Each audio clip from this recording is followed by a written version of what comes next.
Guess I should unmute my mic. What's up, everybody? Welcome to the very first What If live stream. This is something that I decided to do just kind of for the fun of it. Marvel's What If is something that I have been into since I was a young child. Back when I collected as a kid, this was something that I enjoyed reading. And I thought for the fun of it that I would cover a couple issues of Marvel's What If, starting at Volume 1, Issue 1, and make it open panel, brand new thing. So hopefully people will catch on to it over time. I'm not sure the frequency in which I will do it, or actually I should say how often I will do it. I don't know if I'm going to do it like bi-weekly or if it's going to be something that I do once a month. But either way, I'm going to do it every so often, and it's going to be a good time. Going to have a lot of fun doing it. We're going to start with Volume 1 at the very beginning, Issue 1. So let me go ahead and pull that up on the screen. And again, I appreciate any of you guys that pop in or come through and catch the replay. But it's just all about the love of comics and talking about some Marvel What If. We're going to start at the very, very beginning here with Issue 1. And Issue 1 is What If Spider-Man joined the Fantastic Four. So starting off with a really good one. This is conceived, written, and edited by Roy Thomas, with Jim Craig and Pablo Marcos on pencils and inks. You got John Costanza, letterer, and Janice Cohen, colorist. And if any of you guys pop in and I don't see you at first, I'll try to check back in here and there to make sure that I acknowledge anybody that pops in the chat. But I can't see you when I have this screen popped up and I'm reading. So if I miss you for a second, I do apologize. But let's start with page 1. I am the Watcher.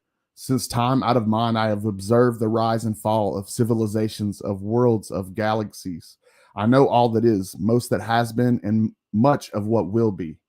I have also many windows into the strange parallel worlds of what might have been, for none save a watcher can truly know what could have happened, but for the invisible workings of an incomprehensible fate. We see a really weird version of the Watcher there. For instance, what if Spider-Man had joined the Fantastic Four?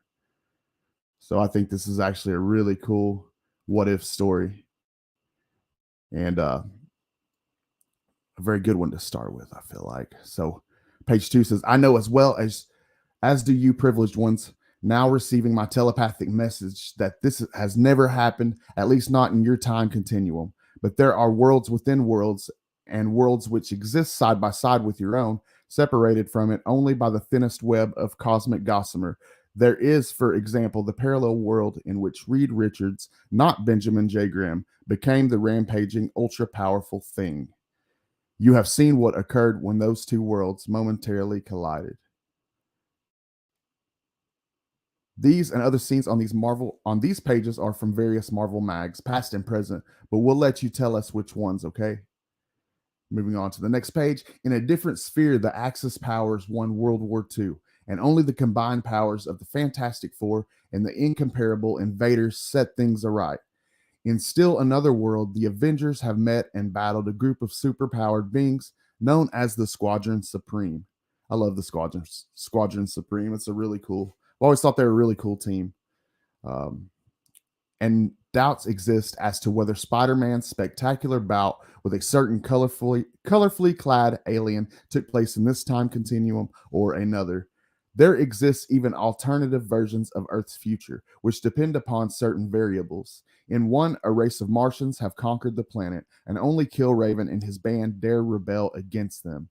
While in yet another, the cyborg called Deathlock fights an equally desperate battle with more human forces. And these are but two of Earth's possible futures out of untold millions.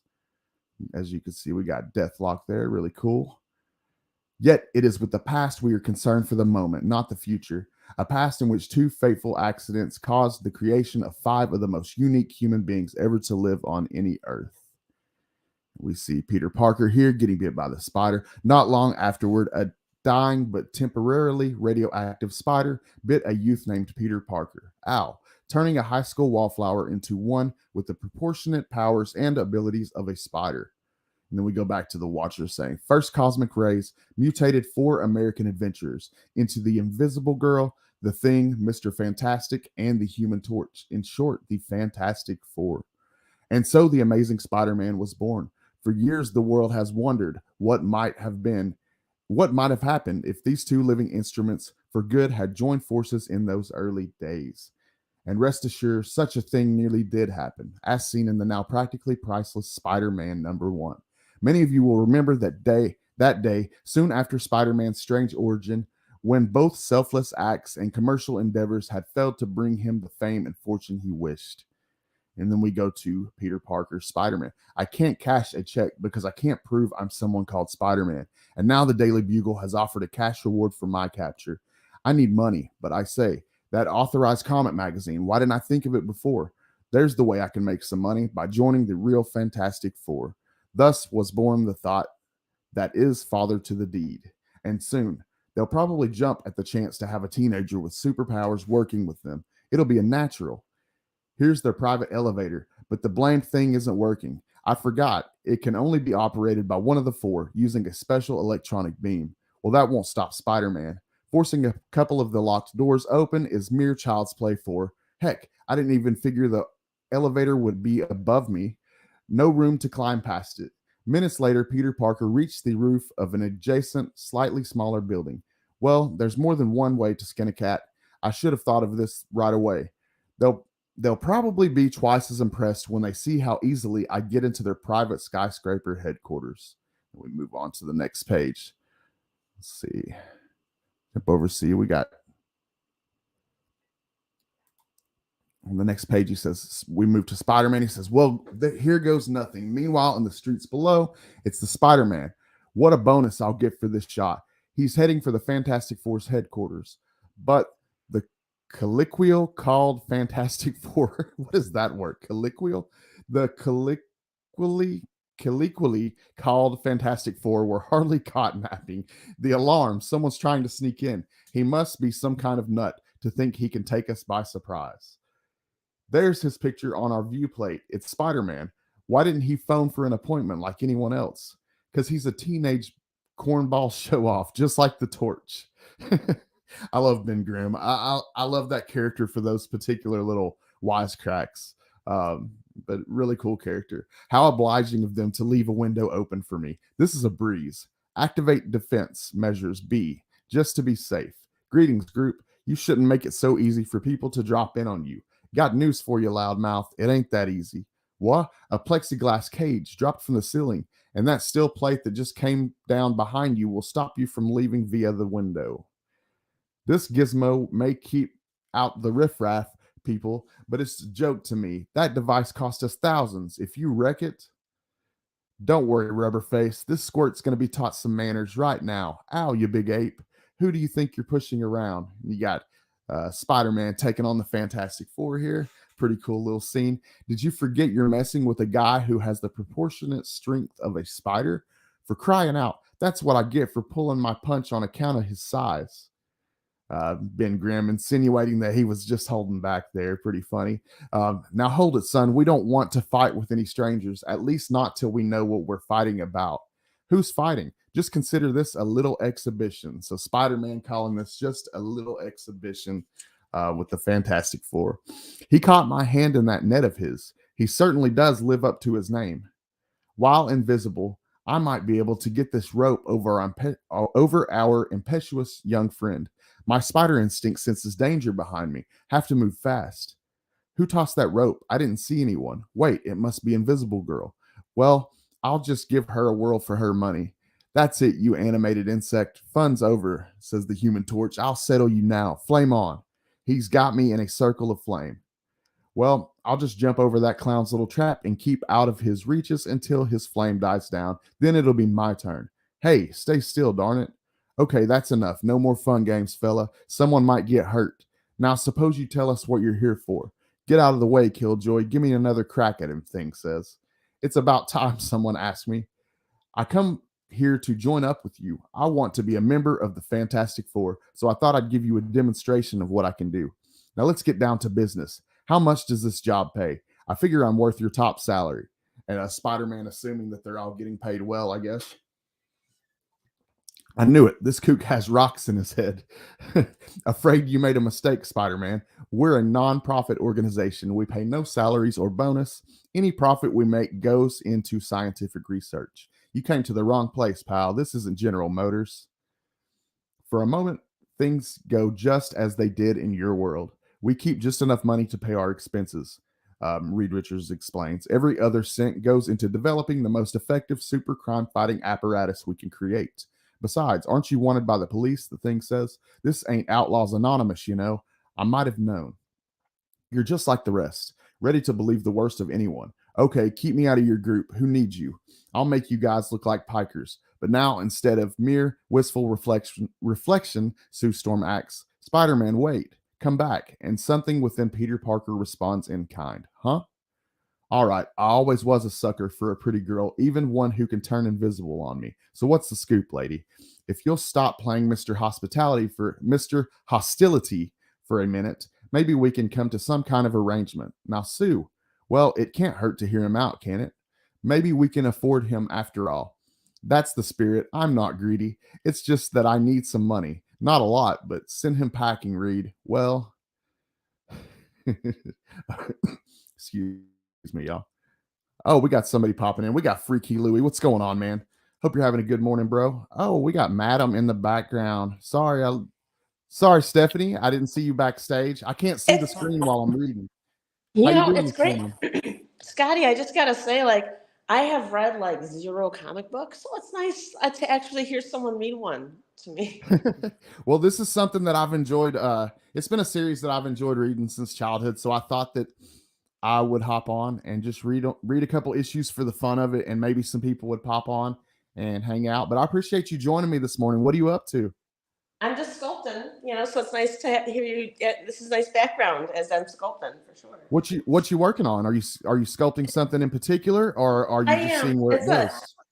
It's a commission for it's a woman who was a bomb explosive expert, and she was the first bomb Oh, explosive expert, first EOD woman, and so they want to wow. commemorate her with a statue. So I got commissioned to do that. So yeah, I'm doing all her wrinkles and stuff right now.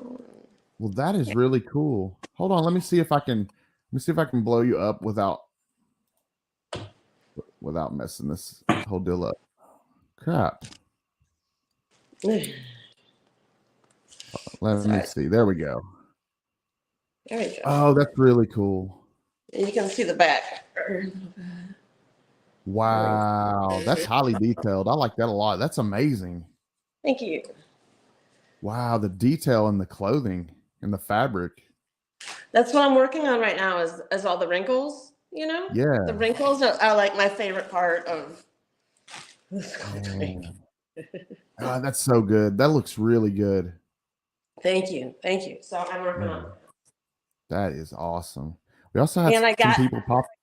Oh, I'm sorry. Go ahead, I Stephanie. got in her original costume to so I have reference for all these wrinkles. You know what I mean? I'm not making all these wrinkles up, like I have reference for them. So Oh, okay. I see the pictures in the background. That's awesome.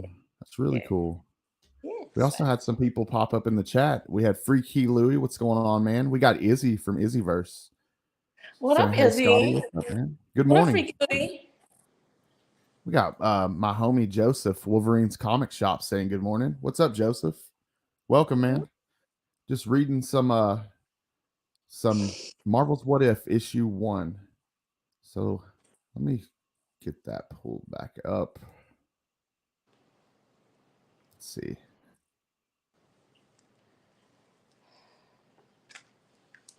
Present.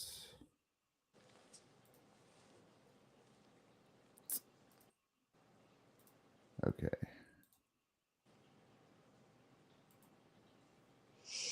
There we go. Is it back up on the screen? Yes. Okay, awesome. Yes, there we go. Okay, cool. Sorry. Hit a rough patch. I've never done this before. Well, I have, but on other people's channels. We've been running through Dazzler Volume 1 on J-Man's channel, and it's been a lot of fun, but I've never done this on my own, so I apologize. This is your first run? Yeah, this is my first time reading anything on a live stream, so kind of experimenting and playing around with it. Okay. Well, you're doing well. But anyways, we will continue on. We got Reed Richards saying we could always use some more sheer raw power in the group. Besides, I have been considering finding some way to dole out more spending money to you others. Maybe Spider-Man could pull his weight in the FF at that. Sheer raw power, huh? Can that web-headed punk do this? Check old buddy, and strength isn't everything, Reed. My flames will get us out of places where sheer muscle wouldn't do any good. I never said they wouldn't, Johnny. Now just cool down, both of you, and listen to me. I never said Spider-Man was better than you two hotheads. Why you? Just that we banded together to fight evil, and it's just possible that 5 superheroes may be able to do better than 4. I'll drink to that, Wallcrawler. I mean, look, Stretcho, we don't even know who it is we'd be signing up. I must admit, Reed, he's got a point. Unlike any of us, Spider Man hides his true identity behind a mask. Sure, for all we know, he could be anybody this side of Al Capone. That's no problem. Let me at him, and I'll peel that mask off him faster than Tonto can say Kimosabi. It says, the thing says. No, Ben, if Spider Man truly wants to join us, he'll make that decision himself. Fair enough? Well, I guess so. I'll go along with that, says Johnny. Well, Spider Man, it's all up to you. Yeah, I see what you mean. If you're in all the way. It's just that I've never really felt I could trust anyone before with any secret I had. And he's kind of sitting there thinking, debating if he should unveil his true identity. But then you're not just anybody, are you? You're going to be my partners. I've got to do it. It's just that it's so hard, like pulling off your own face, turning me into somebody else, into Peter Parker, boy wallflower of Midtown High. I thought he might be scarred like Doctor Doom, says Invisible Woman after Peter Parker reveals himself. There are many kinds of scars, Sue. That's for sure. And then it goes into scars like I've had ever since my Uncle Ben was murdered, all because of my selflessness, leaving my Aunt May a widow, and me her sole support. Hey, I better get back home to her right away. And then it takes you back, Peter Parker back at home with Aunt May. It says, sorry, Aunt May, guess I just forgot the time. Peter, darling, where have you been? I was so worried. Well, here's some milk and cookies for you, dear, as seen in Amazing Fantasy 15. I'll have to make up some kind of explanation as to why I'll be spending more time away from home in the future. A job? Why, that's wonderful. What kind of job? It's cleaning up a place, Aunt May. The hours are sort of odd, but at least it pays. Here. Oh no, I couldn't. You've got to, Aunt May, for me. And he's trying to give her some money, but she doesn't want to accept it. For I can't ever let her know I'm Spider Man. She's got a bad heart, you see, and the shock might kill her. Dear Peter, he's such a good boy. Not at all like that evil spider person the Daily Bugle keeps talking about. And we move ahead to the Fantastic Four at a press conference held in Rockefeller Center. Um, hey, Ed, what's the scoop on this thing? Anyways, who knows? But when Mr. Fantastic says there's a story, the press is stopped. I heard it's got something to do with the Hulk, whom they just fought out in the Southwest. Shh, he's starting. Huh? What the? And then Reed Richards starts with the conversation. He says, good evening, ladies and gentlemen of the press. We appreciate your gathering here on such short notice, and we're not going to mince words as to why we asked you here. From this moment, there is no Fantastic Four. From now on, we are the Fantastic Five. It shows them in their, they unveiled their new uniforms, ripping off the 4 logo, and they got the 5 underneath. And Reed says, all right, gang, tear off your outer emblems as we discussed. I'm glad I got nothing to peel off, says the Thing. Come on, Ben, smile for the nice people. After all, it's not much worse than cuddling up to a tarantula.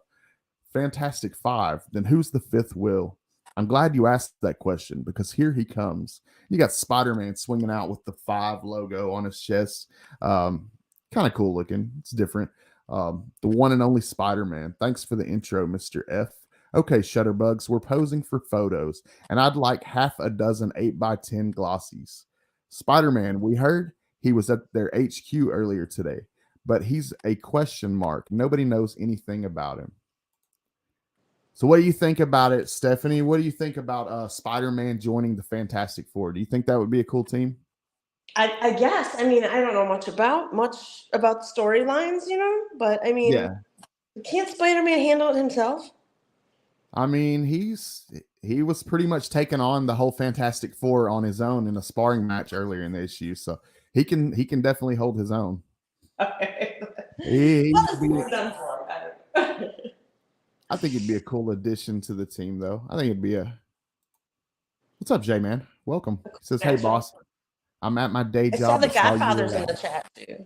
Yes, we actually also have the Godfather in the chat. He says, "Good morning," and like I was saying earlier, if it takes me a second to get to you guys while I'm reading the stuff, I can't see the comments. So, but I appreciate you guys popping in to hang out and everything on this first What If live stream, just kind of playing around and reading a series of comics that I've always enjoyed reading. So we will continue on with the next page. We go to J. Jonah Jameson, and he says, "Oh yeah, well I know something about him. Look, it's J. Jonah Jameson, publisher of the Bugle, namely that he's a cheap, brazen crook. Come off it, Jameson. What proof do you have? Proof? I'll show you proof. These headlines, right in my own newspaper. He stands accused of sabotaging our recent space flight in order to make himself a hero by saving the life of my son, astronaut John Jameson. Correct. He stands accused, but not convicted. A man is innocent until he's proven guilty, or haven't you heard? And Spider Man is no longer officially even accused of anything. I've personally vouched for him to NASA, and all charges have been dropped. So Reed personally vouched for him. What do you say to that, Mr. Jameson? Why I say what I always say, that it always pays to be careful. Actually, I was just playing devil's advocate. Can't choose your heroes too easily, you know. But if NASA has forgiven and forgotten, never let it be said that J. Jonah Jameson isn't man enough to do the same. Who asked you? Spider-Man said. Matter of fact, that's really why I'm here. To make sure Spidey here got a fair shake. Yeah, right. Spidey. In fact, I want to go on record right now as saying that the Daily Bugle hereby endorses Spider-Man. So all of a sudden he has a change of hearts. Um, for what? I'm not running for anything, though it sounds like you are. Boy, I never even met this guy before, but my spider sense is tingling like mad. Hurry up with that shot, lad. You just can't get good news photographers anymore, excuse me. While elsewhere in the hideout of a certain entity known as the Chameleon. So we were brought to the Chameleon's headquarters. Spider-Man, newest member of the already fabled FF. Blast, this changes all my plans. This just released footage taken earlier by hidden cameras inside the Baxter building. I had planned to impersonate Spider-Man and implicate him in my own crimes, but with Reed Richards having cleared him, that's out. So we got a Chameleon planning to set up Spider-Man. And so the career of at least one super criminal is changed, and the Chameleon thereafter lapses into relative obscurity. But already for days, a new and ominous danger has menaced the vast city of New York in the form of the Vulture. For without warning, he strikes, without the slightest sound, save for the rushing of mighty wings. Even Spider-Man, working alone, would have been hard-pressed to bring him to task. But the wondrous young web spinner is no longer alone. So he's got the Fantastic Four with him. And as you can see, they're going after the Vulture there. So horrors, the Fantastic Four. Don't you read the trades, Feathers? Yeah, we're the Fantastic Five now. And they're storming in there to take him on. And the Thing says, I'll be darned if it ain't working out a lot better than I thought it would. Thanks, Ben. Fool, you should have struck, not spoken. You'll soon find out, Vulture, that we can do both. I love that page. Yeah, that's a pretty cool fight scene. That's really cool. That's beautiful. Yeah. And then we move on, continuing the battle. It says, in all frankness, Mr. Richards, I'd prefer to pass on that one. Attaboy, Reed. You take care of your web-headed rookie and remind him that he should specialize in ground-level baddies. While I remind the Vulture that there's more than one guy in Manhattan who can fly. Only I can do it without magnetically powered wings, and I've got a hunch he can't. So Human Torch blasts at his wings, and he's falling. Says I'm falling to my death. Can the melodrama Vulture? I got you. From here on, you're the new Birdman of Alcatraz. The Thing says as he snatches up the Vulture as he's falling out of the sky.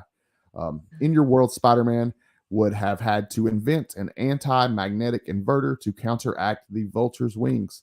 then been on hand as Peter Parker to photograph the solo capture. In this continuum, he is happily relieved of those responsibilities as the member of the as the member of a team. Sorry. Let's see. Check in, make sure we're not missing anybody. Okay, back to the reading. Oh wait, hold on. Did we miss somebody? Yeah, we got Side Quest Comics. What's up, man? Just What's jumping up? on to say good morning at work. So catch this all later. Yeah, well, I appreciate you popping in. We also got yeah, I appreciate you popping in, man. I hope you have a great day at work. We also got C Bizzle popping in saying, Sea "Oh snap, Bizzle. early morning, Scotty. What's up, man? Yeah, just drinking some coffee and hanging out with Stephanie. Stephanie's sculpting a commission, an amazing looking commission so far. And Yeah, yeah. And I'm bored, and I want to hear Scotty read me some comics. So that's right up my alley right now. So. yeah, so we're reading some Marvel's What, or I'm reading some Marvel's What If. We're on issue 1, so a little ways into issue 1. So good morning, C Bizzle. Hope you're having a good morning, man. I appreciate you hitting the like button, brother. So we will continue on. Hold on, wait, I gotta make sure I got that. Yeah, I gotta make sure I get the comment clicked off. My bad, y'all. We move to the next page. This is a team about to undertake a hazardous and fateful journey. And you got the Fantastic Four, or Fantastic Five, I should say. That's right, crew. I've found a way to harness the limitless energy contained within certain meteors and use it to power a new lunar rocket.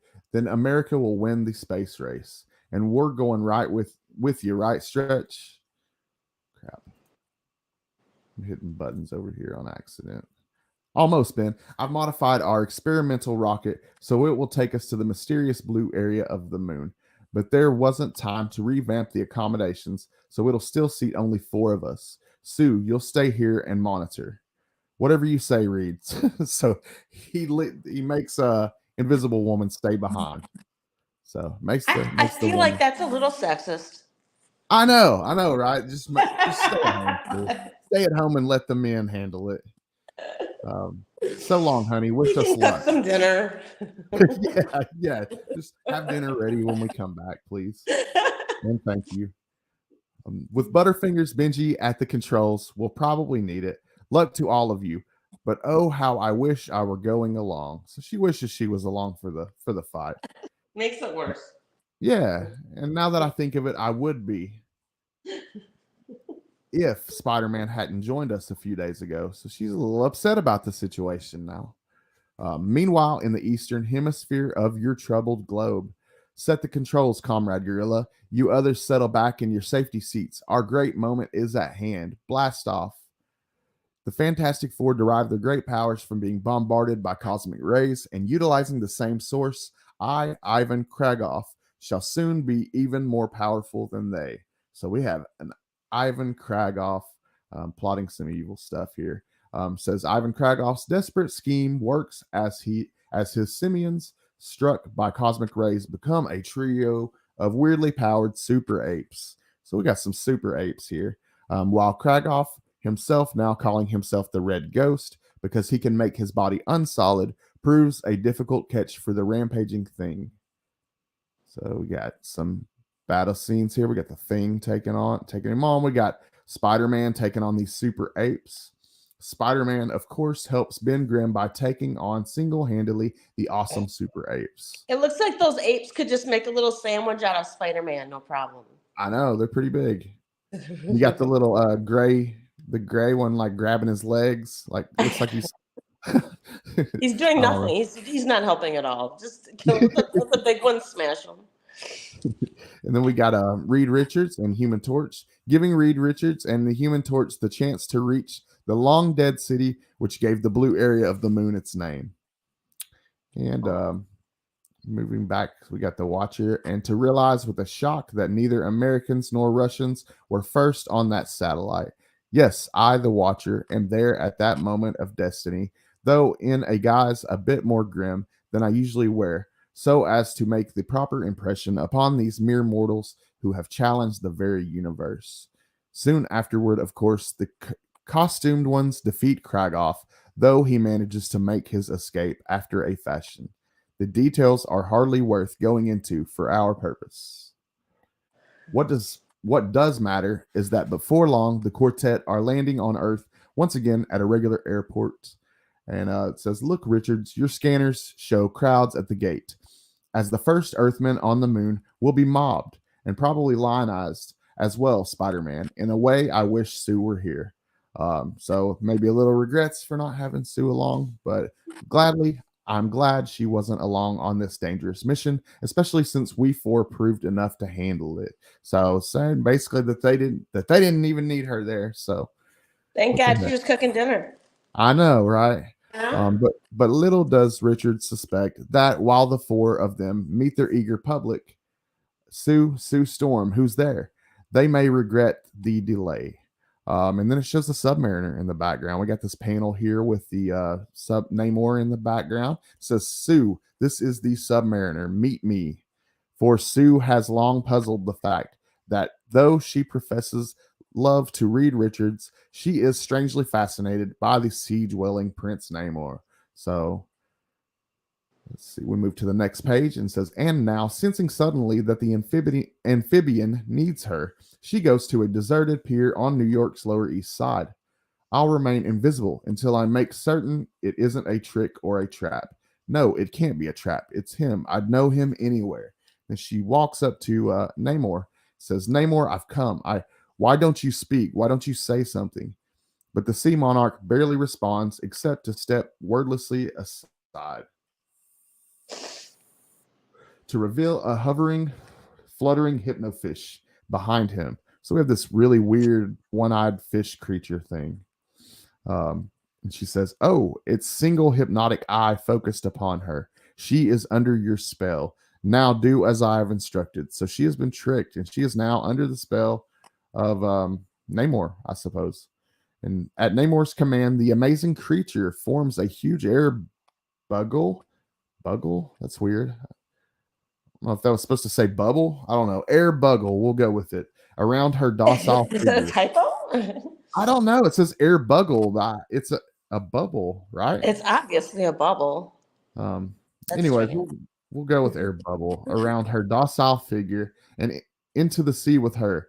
It is perhaps just as well that Sue Storm, in mesmeric state, can no longer think for herself, since in any event the Submariner's actions in taking her to his undersea domain would remain a mystery to her. So she is under his every command at this point. And then we switch over to the Puppet Master. It says, "Unless, of course, she beheld the sinister figure on the dock, now vanishing behind her, the Puppet Master." Um, and now it is time for step 2. So is this all the plan of the Puppet Master? And was the Namor thing, was that just a trick, or I don't know. I don't know. We'll find out. For once, the Submariner is not master of his own soul, but in the grip of the cruel genius whose special radioactive clay makes him master of anyone whose form he molds. Okay, so as we can see, the Puppet Master is pulling the strings here. Nor was Namor his only intended victim. How easily I could control the Fantastic Five as well as this imperious manfish. So we got Puppet Master pulling the strings, but my revenge upon them will be much sweeter if I do not manipulate them, so that they will be able to their mortification, their defeat, and eventually their total destruction. What do you think about the Puppet Master, Stephanie? You like that? Are you familiar with that villain? I am not at all, but I did notice that Comic Journey came in here and Geek Yeah, we Out got with Roscoe came in CJ. here. Yeah, some people should What's up, show CJ? up. What up? We also have Mike Mike Hot. Hogg. Welcome, man. Awesome. We got Roscoe. Geek Out with Roscoe. Good morning. Oh, I love him. Yeah, Roscoe's awesome. He's so And talented. he is very, very talented, super amazing artist, and enjoyed Between the Lines last night. Roscoe had a lot of fun watching you guys. Can you show me the Puppet Master again? Yeah, here's Puppet Master right here. Yeah, he's Fantastic. okay. He's decent. Fantastic Four villain.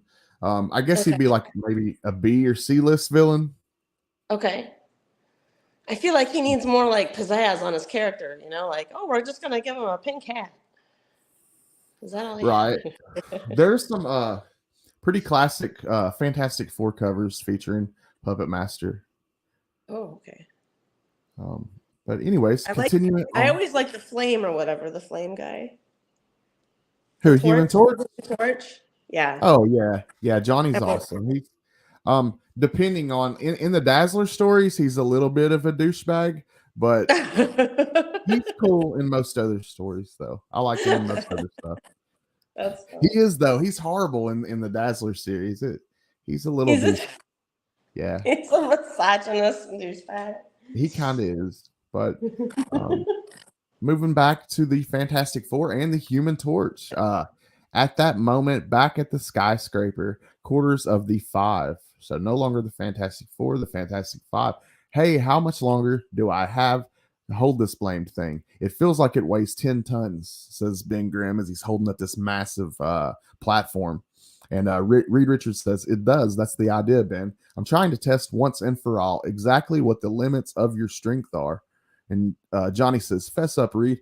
You just want to keep busy till Sue comes back from visiting her cousin in Skenesity. I don't even know what that. I can't say that word. Like her note said, I don't know what that word's supposed. Skenesity. I don't know. We're gonna move on.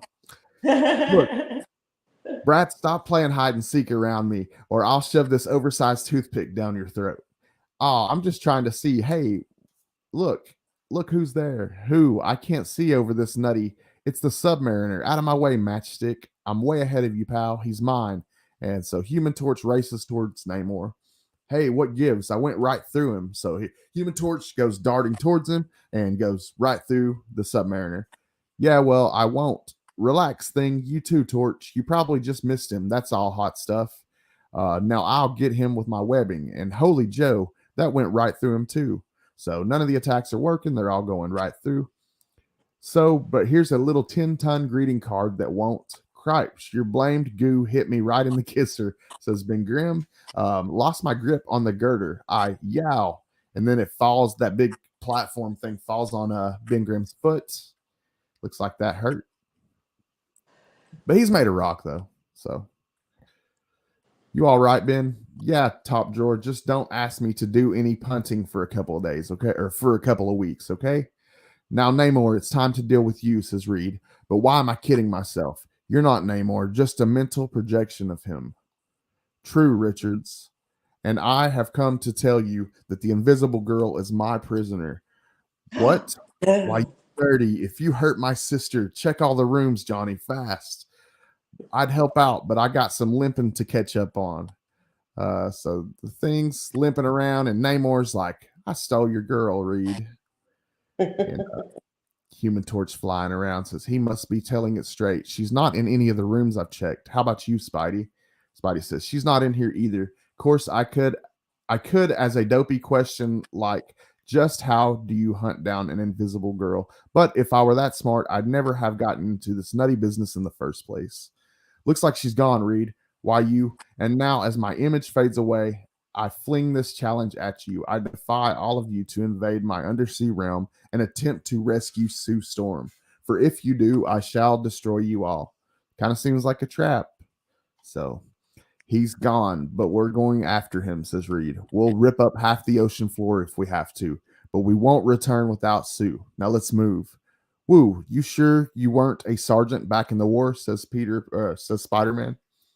Moving on to the next page, we go back to the puppet master in this submarine. It says, thus our strange drama moves towards its inevitable climax, albeit with a slightly augmented set of players, or to use the puppet master's words, I have done it. I have assembled our little cast of characters, said the puppet master, and now the stage is set, the curtain is up, so let the action begin. And though none of the actors realize the puppet master is directing behind the scenes, I shall witness the final destruction of my arch enemies at the hands of my powerful pawn, the Submariner.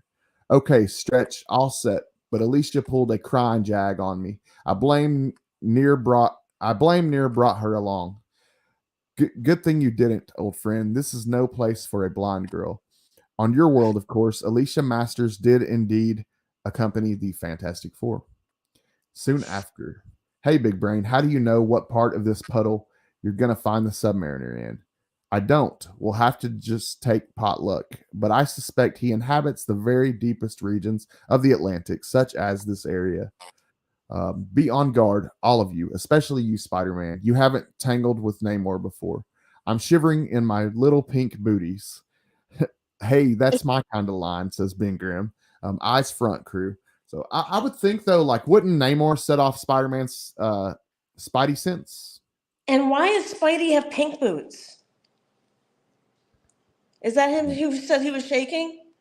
Oh yeah, it was that was Ben Grimm making one of his little remarks that he Okay. made. Okay. I was So, like, why is Spidey Man have pink yeah, no literal pink booties on anyone. That would be funny though. That'd be hilarious. But we got the Fantastic Four looking for Namor, and it says the Submariner dead ahead. Greetings, surface fools. Come if you think to match wits with the Prince of Atlantis. Ha! Little did you suspect that what seemed a rocky ledge was really the open shell of a giant scavenger clam. So just like I was saying before, they're headed right for a trap. So he's got this big clam waiting for them, and it's all set up. And the clam comes snapping down on the Fantastic Four in their ship.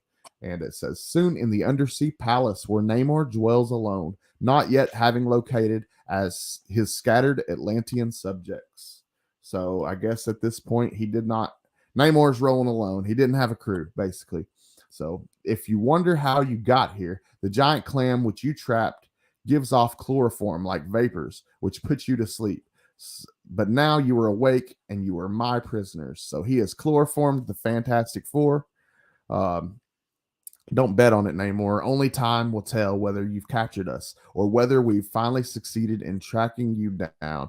Ah, yes, I see you've added the upstart called Spider-Man to your desultory ranks. He'll do you no good. He will prove but a slender seaweed against the strength of a sovereign of the seven seas. But you can't say that 3 times. Bet you can't say that 3 times fast, pointy ears. Bah, your false bravado does not impress me, Namor says. And now let me show you my other prisoner, the one you foolishly came to rescue, yet who served merely as bait for my trap. There. And he unveils the invisible woman, Sue. Look at it trying to crush the globule. If that glassy looking globe ever breaks, said Johnny.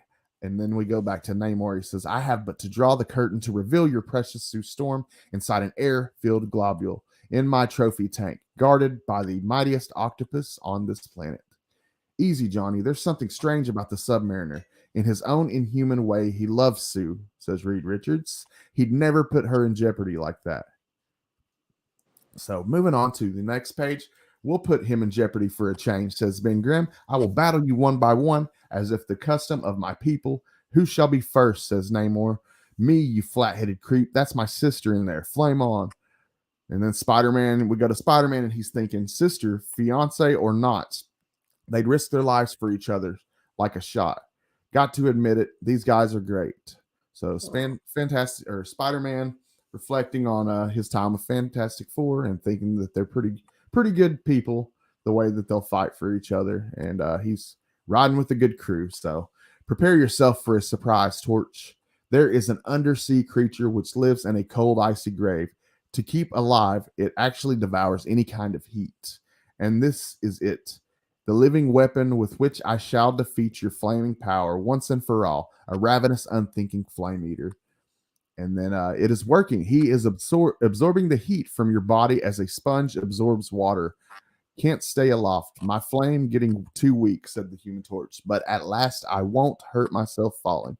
Not since Spider-Man taught me these moves. So he's showing some moves that Spider-Man, I guess, taught him in training or something. And then we move back to the Submariner, saying, still, you are now bereft of your killer flame. All that remains is for me to finish the job with my bare hands. Well, what are we waiting for? I never did learn how to say uncle, said Johnny. Oh, no, you don't, fish. Oh, no, you don't, fish face, said the Thing. The brave kid is worth a dozen double-crossers like you. This was supposed to be a hand-to-hand fight. If you can bring in those creepy sea creatures of yours, then the Torch can use a little help, too.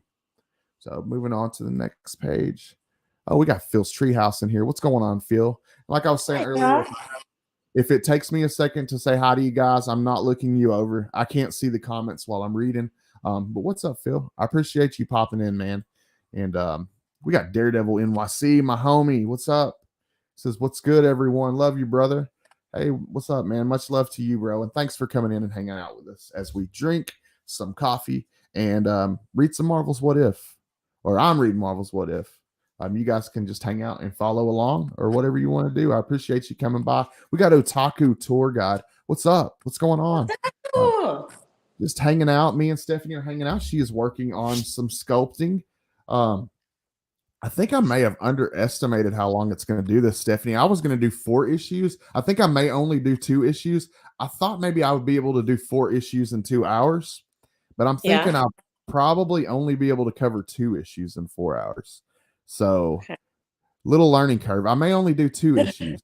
Okay. So, we may do 2 issues in 2 hours because we're like 46 minutes in. I'm not even through issue 1. So, I don't and you gotta say hi to people who are coming in and chat a little bit, Yeah. So, you I can't guess just roll through it.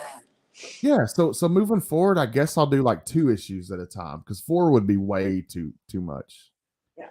So I underestimated. Sorry about that, guys. So where I'd planned on covering issues 5 through 8 next time, maybe I'll do issue 3 and 4 instead. So, but I appreciate you guys coming and hanging out this morning, even if it's just for a minute to pop in. I appreciate you all. I really do, and much love, guys. Really do have so much love for this community and all that you guys do. Really.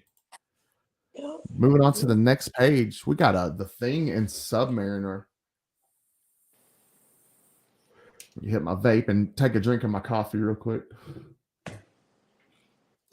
Oh, I didn't know we were hitting vapes. We can hit vapes. I didn't know that. I mean, you can. It's probably shouldn't, but you could.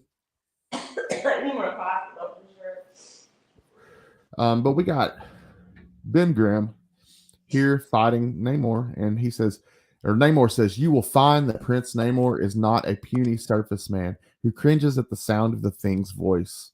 Holy Hannah, you're as slippery as an eel. Come back here and fight, you underwater weasel. I shall fight you, never fear, but my way, on my terms. Here, let me toss you a little present. Ow, it's razor sharp. He threw I guess like a sea urchin or something, some sort of spiky sea creature at him. So Namor fighting dirty here.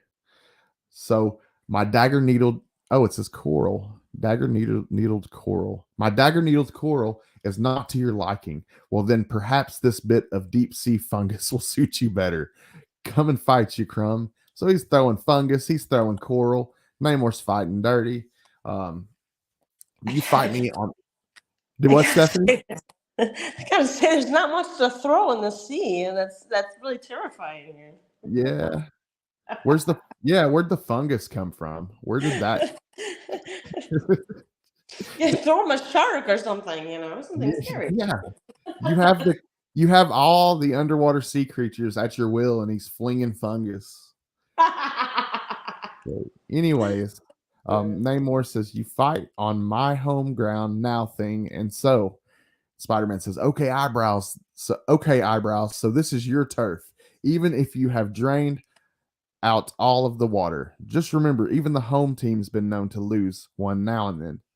Hey, what in blazes is this stuff? Obviously a fungus which spreads out on contact with any living thing. And there's one more little item. And then it shows Namor kicking the crap out of Spider-Man. He goes flying. And Reed says it also gets harder with every passing second. So that fungus that he was flinging is like hardening up on the Thing. And now you tell him, ouch. Thanks, Webbs. I needed that. Moving on to the next page. It says, because now that you put a crack in it, Aunt Petunia's favorite nephew can do the rest.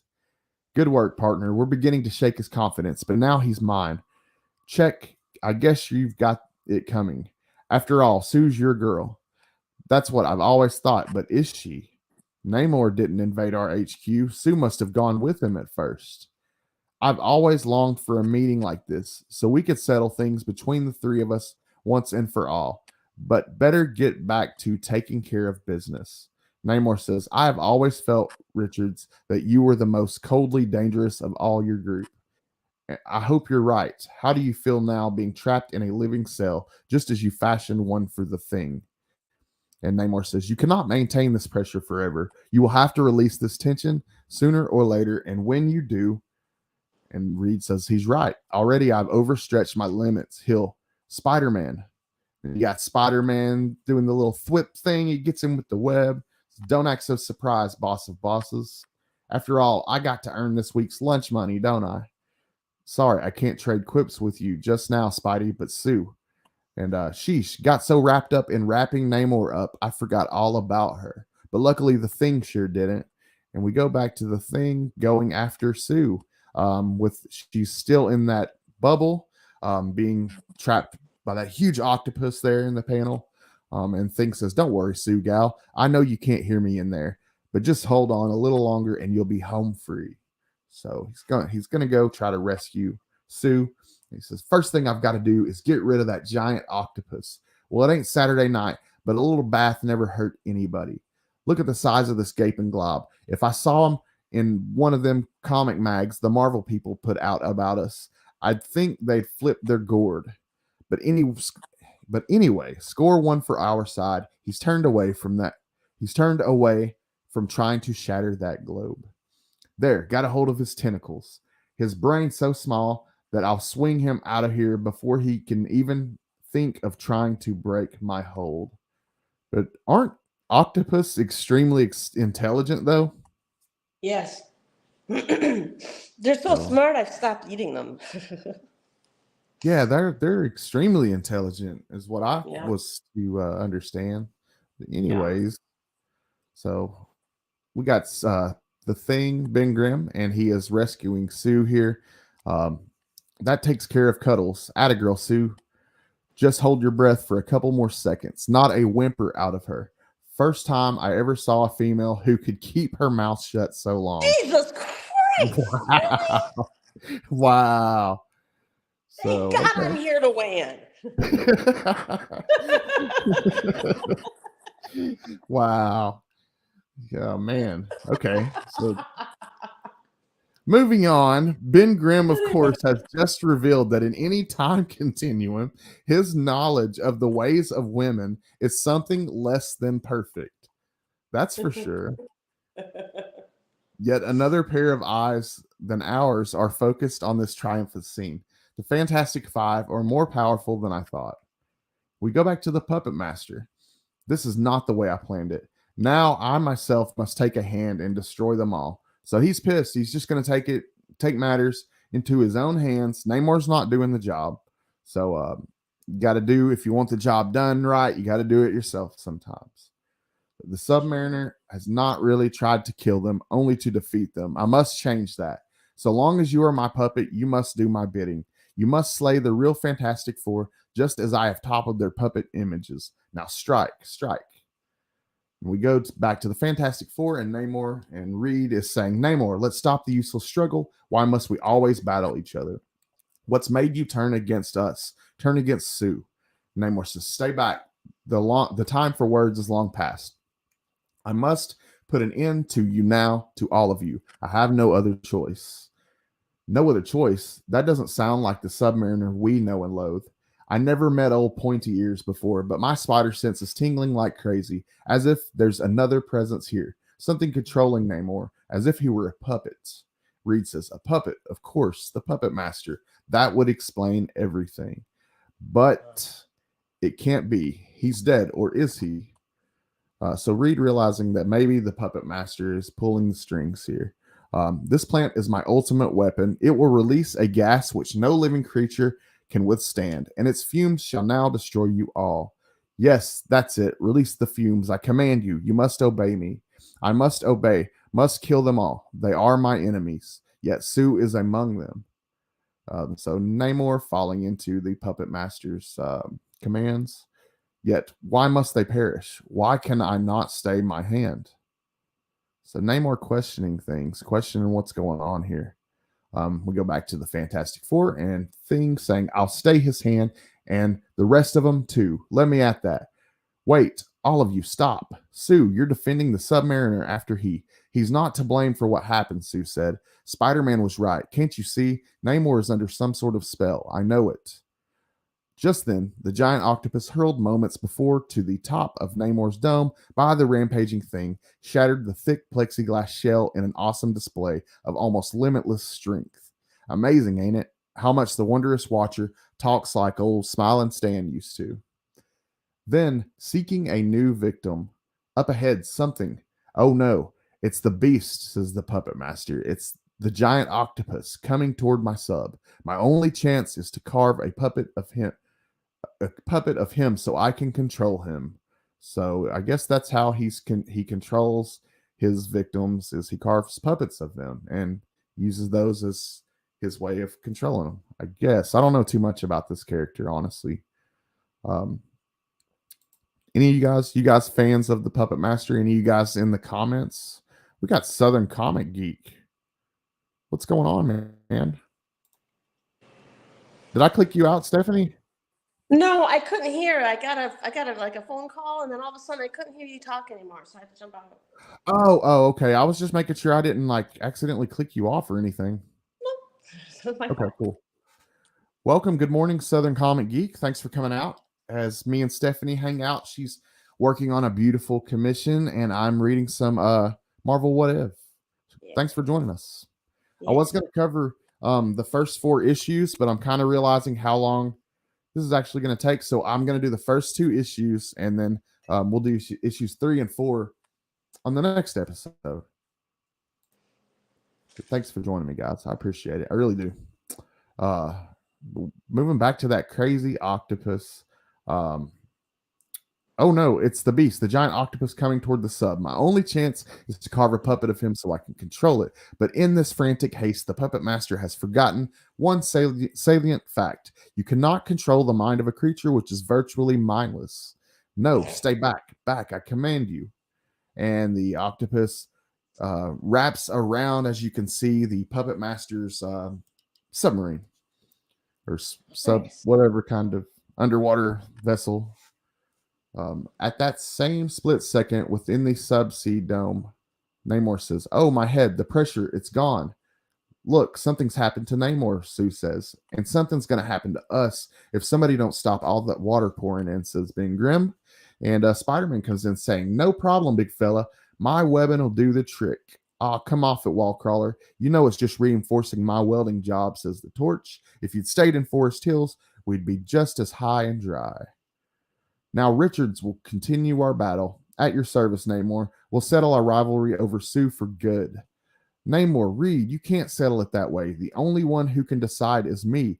I guess I love both of you in different ways, though my loyalties have always been to Reed. But Reed's shown me that he doesn't need me, and neither does the Fantastic Four. So I choose Namor." Wow. So she's going with Namor. That's crazy. What do you think about this love triangle, Stephanie? Are you familiar with the love triangle with Sue Richards and Reed and Namor? No, I'm not. Okay. Well, but I think, go ahead. Oh, I was just going to say, throughout comic book history, it's been an ongoing thing in the storylines where she will kind of bounce back and forth, and it's just this big, complicated love triangle. You know, I mean, where is loyalty anymore? You know? I mean, yeah. Good point. Daredevil NYC, Biz, what's good, bud? I hope you guys are having a good morning. Thanks for joining me and hanging out.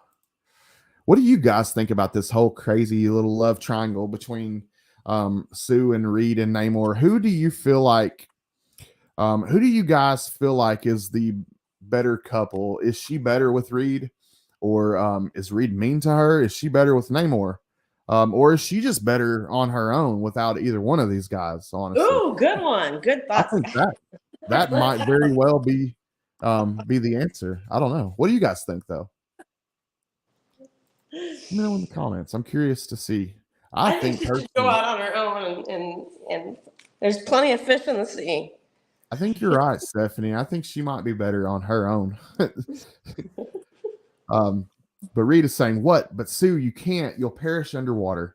"No, surface man," says Namor. "I have secretly held this great shell device in abeyance against the day when Sue might willingly come to me. So if you will, but I don't. Please, Sue, trust me." Sue says, "Yes, I do. I must." "Hold it, fish face. You're not going to put my sister in some. Stay back, Johnny. I'm entering it of my own accord," says Sue. "You heard her, son. It's her choice." So Reed's saying, just let her go. It's her choice. And then multicolored lights dance madly in the twilight world of the undersea dome as the very cellular structure of Sue Storm is forever altered. So her cellular structure is being altered to accommodate her living with Namor underwater. And Wow, that's yeah, sacrifice. yeah, just totally restructuring her cellular structure. And as the lights fade, what's happened, Namor? I feel changed somehow. You are changed, my darling. That is the prototype of a machine designed by my people years ago, just before they were scattered to the seven sea winds. It has transformed you into a member of my amphibious race. Now you shall be my queen, and together we shall find my vanished people.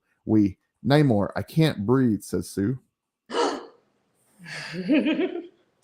Yeah, so she can't apparently breathe. He says, Neptune's trident. I was a fool. I forgot, like other Atlanteans, you can no longer breathe air as I can. You are dying like a fish out of water. So Sue lays there, struggling to breathe, flopping around like a fish out of water. Flopping around. Just flopping around. And then Namor, he's like, then let this dome be shattered once and for all. So he hurls this thing at the dome and let the ocean in. And all the water comes flooding into this dome. The destruction of the prototype, of course, means that Sue's change now is irreversible. Reed, I will make her forget him in time. I swear it. So Namor's going to try to make Sue forget all about Reed. And as the great Bathscaff, I don't know how to say that word. That's a big word, guys. Anyways, flees surface word. Why'd you let her do it, Stretch? Why? You know she just did it on impulse like some crazy kid. Perhaps, Ben. But now maybe she can be the submariner's conscious, and thus the surface world's protectress more than ever before. And I'll try to pretend that it means no more to me than losing the only woman I've ever loved. Johnny, I can't help feeling responsible for all this, what Sue said. Maybe if I hadn't joined the FF, upstaged her so that she felt left out, things might have gone differently, said Spider-Man. And Johnny said, don't talk nutty, webhead. Maybe if she wasn't home cooking and you let her be part of everything. Yeah, little, just including her some, and not the first chance that they got to leave a member out there like Sue, just you're staying behind. Yeah. So obviously she's gonna feel left out, and so anyways, Johnny's says like the song says, whatever will be, will be.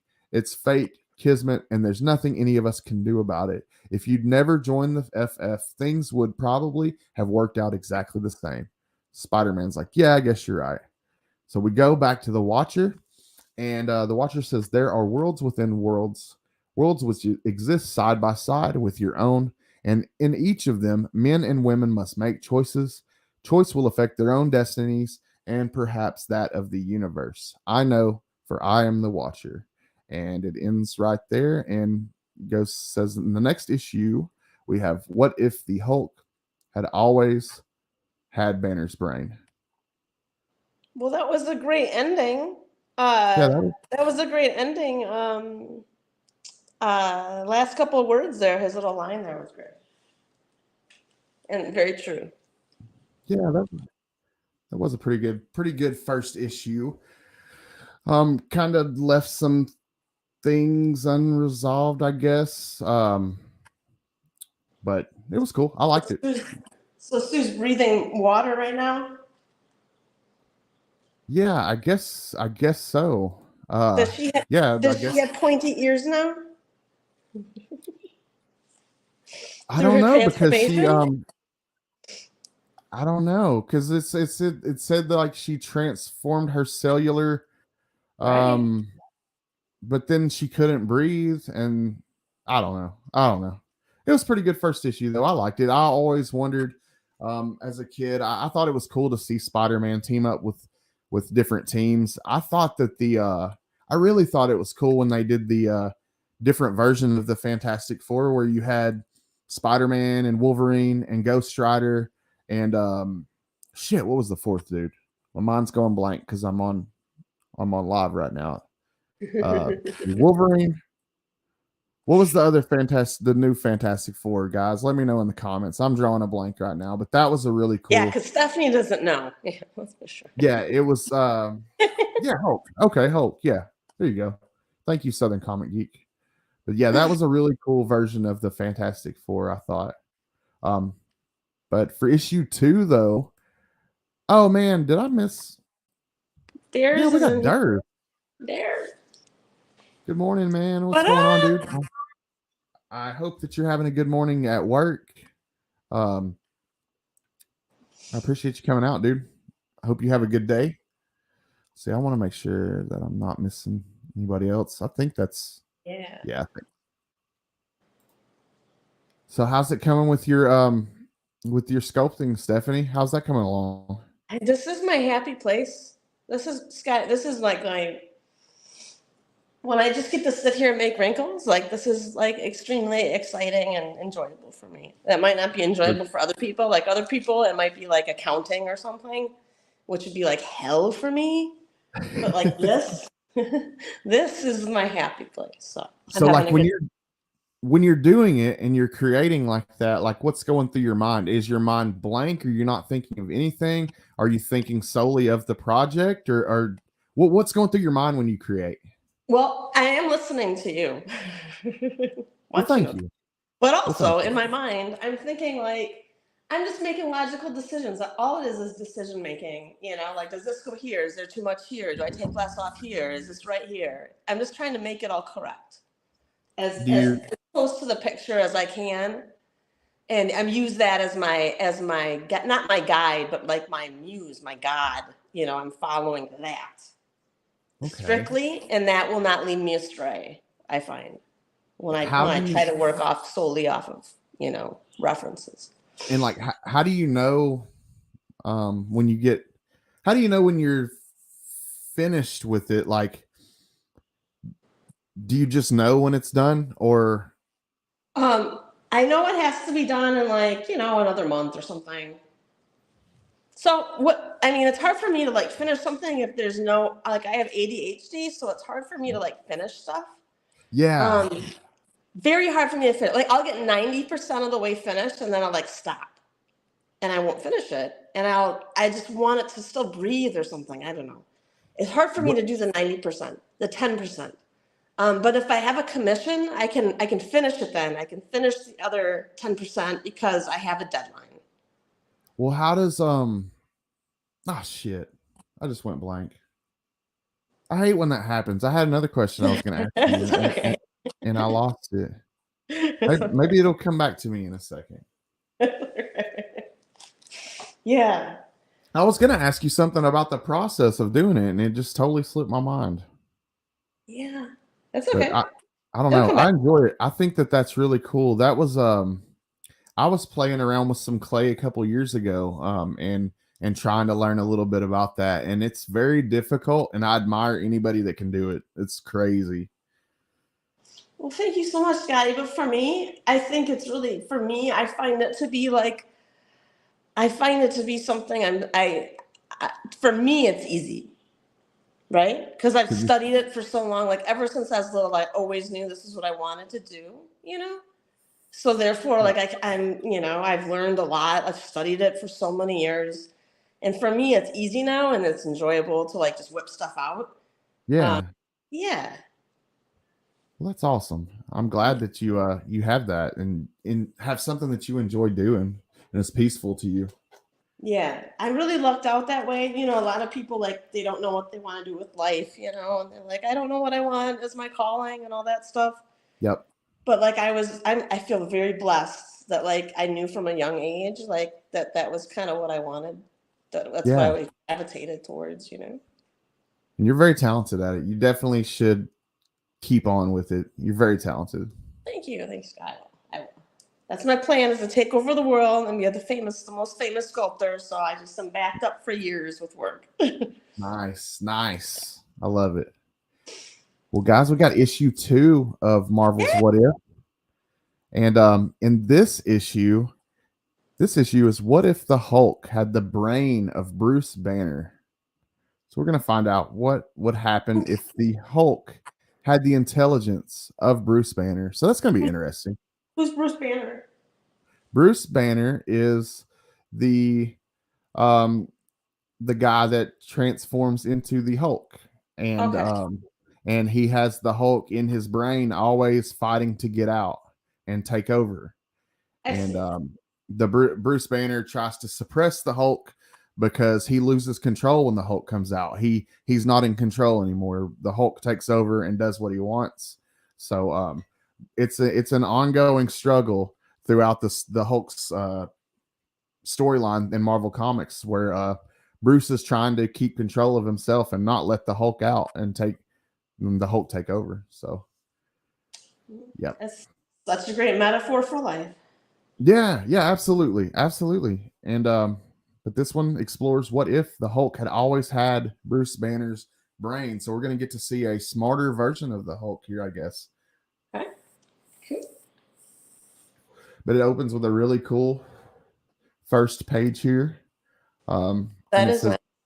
yeah, very cool. It is very, very cool action shot with the Hulk busting through. That It is says, nice. but first, let's see what our ever rampaging Green Goliath is up to in our troubled world. Okay. We had to ask. Well, try turning the page. Maybe things will get more peaceable as we roll right along. And then we move into this action scene with the police department here, Los Angeles Police Department, Riot Squad. And it says, no, to tell you the truth, we don't much think so either. Eggman to Walrus. Damn, this writing's like really little on some of these panels. Okay. Eggman to Walrus. Riot Squad has Hulk cornered at Santa Monica Boulevard and Highland. They're throwing everything they've got at him, and so far they haven't even slowed him down. Come on, Sam. We've got to get in close and mix with him. Can't fire from here, or we might hit our boys. So you got the LA Riot Squad struggling, of course, to take on the Hulk. And the Hulk saying, why? Everywhere Hulk goes, men in blue suits come. Fight Hulk. Shoot at him. Why won't they leave him alone? Why? And then the cop says, O'Brien, let him have it with the trank gun. So they shoot him with the trank gun. I am blasting him, but the trank darts can't get through his thick green hide. So the tranquilizer darts are unable to pierce through the Hulk's skin. And as you can see here, he swings and takes them all out. And the guy says, look out. He's going to. He did already. We're just lucky we didn't make him mad. And with a lot of force, just takes those guys out, knocks them back. And the Hulk says, Hulk is tired of men in blue and men in brown. Hulk is tired of you all. Hulk wants to be alone.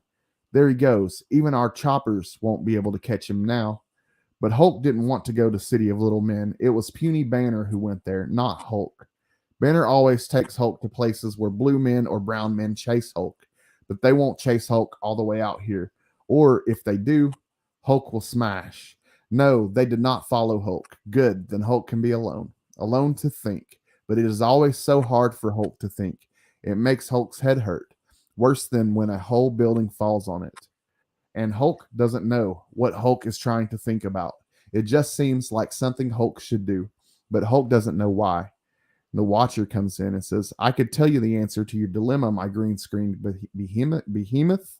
I could inform you in words even you might comprehend the reason why you rack the green matter within your jade-colored skull, and you feel a relentless compulsion to think, to try to understand the hostile world about you, but you do not hear me. Speak, do you, Hulk?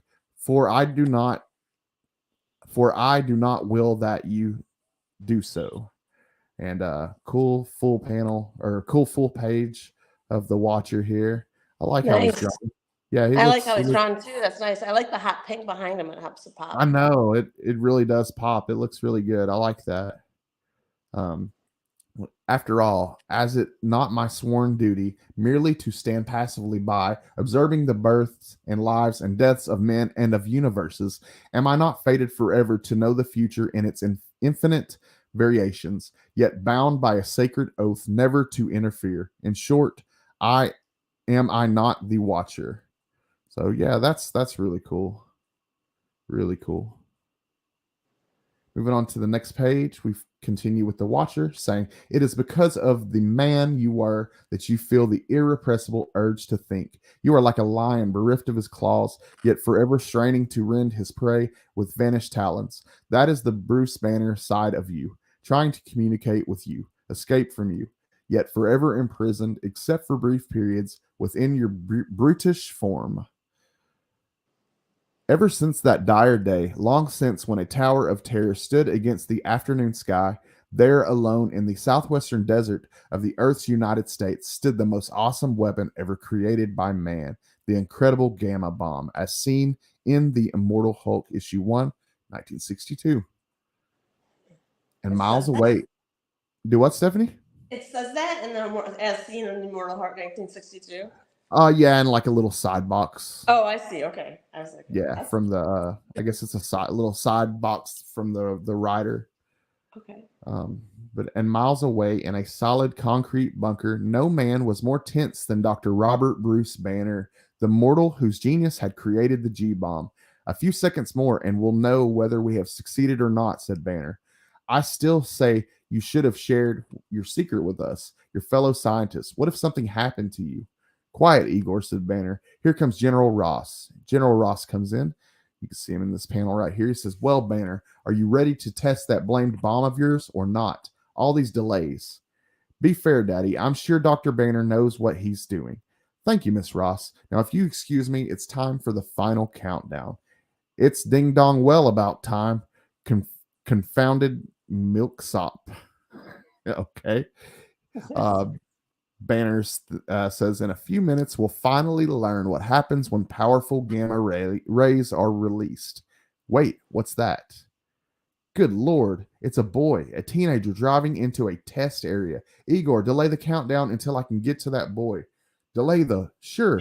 What a stroke of luck. All I have to do is keep my finger off the hold button, and that will be the end of Bruce Banner. You, get out of there, Banner says as he's running towards this teenage boy sitting in his car with not a worry in the world, unaware that this gamma bomb is about to explode. This teenager sitting there, he says, Cool it, man. The kids bet me I wouldn't have nerve enough to sneak past these guards. And he's just sitting there chilling, playing harmonica or whatever he's doing. I don't know what he's doing right there, but he's kicked back, relaxing in his convertible. He says, Hey, what are you trying to do? Make them think I'm a chicken? Banner says, Come on, you fool. We've got to reach the protective trench before the bomb goes off. Bomb?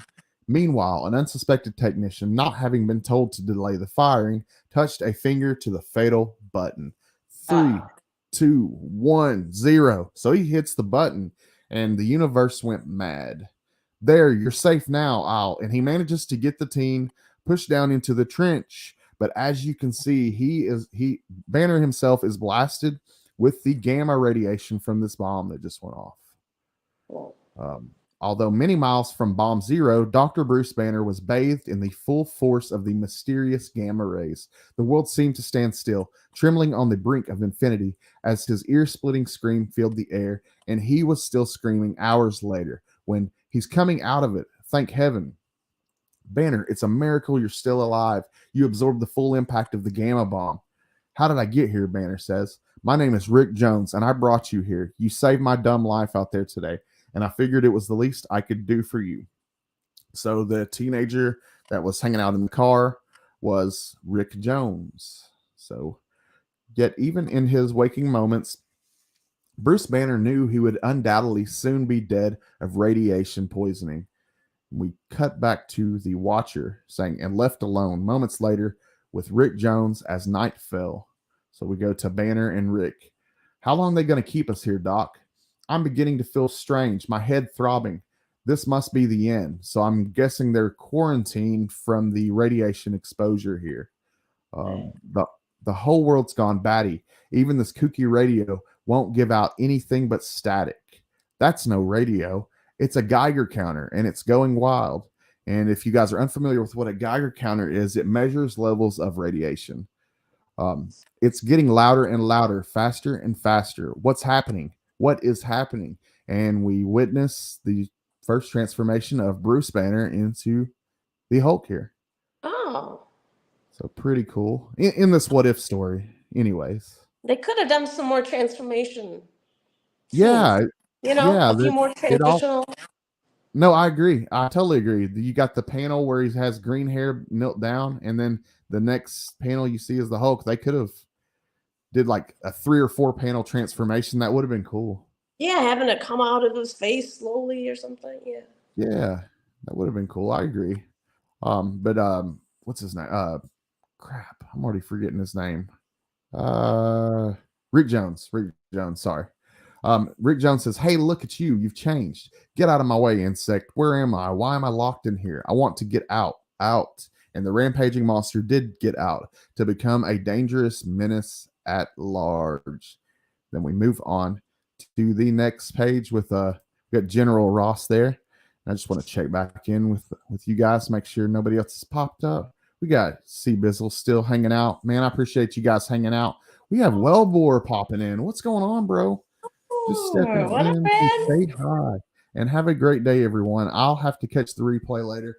Well, man, I appreciate you just popping in, dude. For the first ever What If live stream, just hanging out and reading some Volume 1 of Marvel's What If. Stephanie's doing an amazing sculpture commission and hanging out. And thanks, guys, for coming in. We got Dave Collects. Yeah. What's up, Dave? Gotta love What If. Absolutely, man. This is a series that I have enjoyed ever since I was a kid. So, we got somebody backstage. Who do we got here? What's up, CJ? What's up, man? What up, CJ? What's going on? Well, How you doing, man? I'm doing all right. I'm kind of pleasantly surprised you gave me a little bit of a distraction today with this What If reading. Although you should do one book at a time. One, and a deep dive. Okay. On everyone. I like that. Like read the story and then deep dive, and then you get a bunch of nerds come on the screen with you, and then you make say how they could have done it better than that. I like it. So one issue at a time. I feel like we are kind of talking about what could be better about it, right? Yeah, kind of. But you kind of like going from one to the other, and it's like you're not like really like getting into the roots of everything. Like this thing number 2. How many stories have been done after this? This was groundbreaking when they first did it, as far as putting the intellect of Bruce Banner in the mind of Hulk. Yeah, because it's never been done before that. Absolutely. But there's been multiple storylines after that they actually, went in there. So how different were those storylines from this actual What If? You're exactly right. Later on, we got Professor Hulk, and they revisited this sort of Professor thing. Hulk bullshit is not correct. Everybody thinks that 377 is the Professor Hulk, the one with the green blast cover. You know what I'm talking about? Yep. Everybody thinks that's I have it. Hulk. That's not Professor Hulk. Professor Hulk was Hulk 272, where he actually had the real brain of Bruce Banner in there, unmodified. In 377, it was a combination of all the personalities, where he was like a completely different character. He had an attitude. He was like a little meaner. He was a little, a little more swagger, that kind of guy. Gotcha. Okay. It was a better intelligent Hulk, but it wasn't Professor Hulk. Professor Hulk was 272. See? 272. Yeah. I know some, nonsense. You know your stuff. I know some nonsense. Well, thanks for joining us. Again about last night. Dude, you don't owe me any Cliff on Comics is here. Hi, Cliff. I didn't see him. So you don't owe me any apologies, CJ. The life happens, man. I get it. I'm actually really glad that we actually canceled it earlier than later, because I would have definitely canceled it. I didn't get home until a few hours ago. Well, I wanted to talk to you when you're in good spirits, man. I want to have you on when you're in a great mood and ready to hang out. So I want to have you on when you're ready. So Oh, you not when you want got. me on a high energy mode? Is that what you want me on? You don't want me in low energy mode? Yeah, I want you to come on and represent the hands community and be 100% CJ and The hands. the I hands could community. possibly do that. Yeah, man. We'll have to make You that let me know. We'll reschedule it. We'll do it the right happen. way. That's cool, man. We'll get to it. We'll get you back. Because like I would have loved to have you, but yeah, like I said, man, I want you in good spirits. I want you to come on in a good mood and the normal wisecracking CJ giving me shit and stuff. I can give you shit, regardless. It's just, it depends on the level of shit you get. You get me on a meaner mood, and you get meaner shit that's gonna come out of me. Well, It man, all depends. I hope everything's going well with you. I hope you're having Yeah, a better yeah, morning today. yeah. I just had a rough couple of days. My dad's got all fucked up, and had to go to the hospital back and forth and that kind of thing. And it is what it is. You know what I'm saying? That's what happens Yeah, when people get old. it I'm does. so sorry. They don't take care of themselves and act like they're 30 years old, and then tell their kids, "I don't feel good. I don't know why." Well, because you don't fucking take care of yourself. That's fucking why you don't feel good. That's basically what Yeah. happened. I'm trying to take better care of myself nowadays as I get older. So hopefully I don't do that to my son. My dad's That's what they say when everyone who's old, everyone, if you notice who's old, they all look like they're in shape. There's no like really, really obese, like really out of shape, like 103-year-old. You know, like you got to keep it up. And people say like old people, if you ask them, I heard this. They say they had never known, if they had known how much time they would have been spending like in their old body, they would have taken better care of it in their youth. Yep. Yeah. I wish I would have, honestly. I'm starting now though. So eat Listen, good, everybody. I look at it like this. I'm gonna ride this freaking vehicle until the wheels fall off, and when they do, done. That's the way I look at it. But Right. parents have a funny way of doing things. They don't do the right thing. Then they turn to the kids. It's like, I don't understand why. I don't understand why. Well, maybe because you run out in the freaking winter cold without a jacket, and you think you're like a freaking 10-year-old kid, and you catch pneumonias and shit like that. That's what happened to my dad.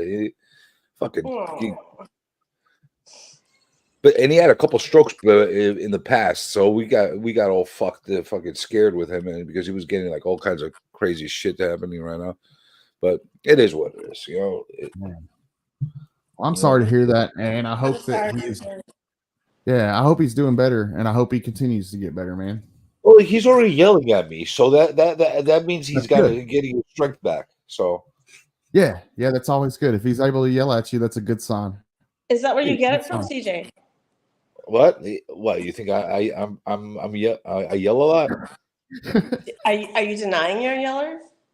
I think I'm a very, very sympathetic human being. I don't think I yell. Oh no, you don't yell at all? No, absolutely not. Never.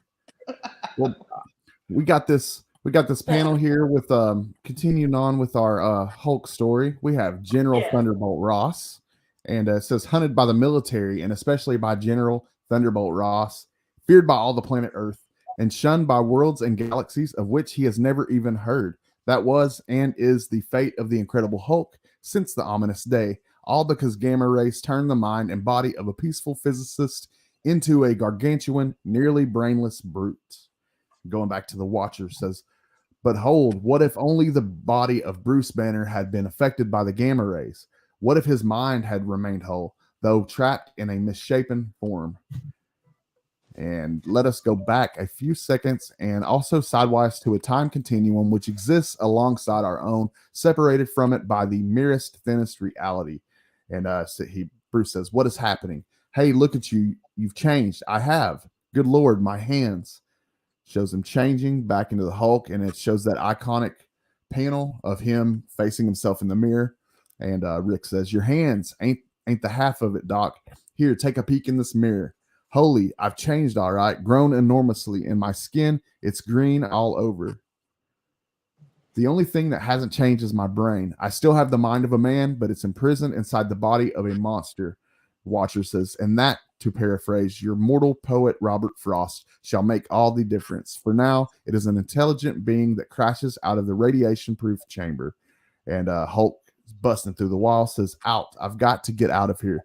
Gain time to think about what I should do. If anyone saw me now, they wouldn't even recognize me as Bruce Banner. I know. My notes on the gamma bomb. They're hidden in the cabin nearby. I've got to reach there and see if I can.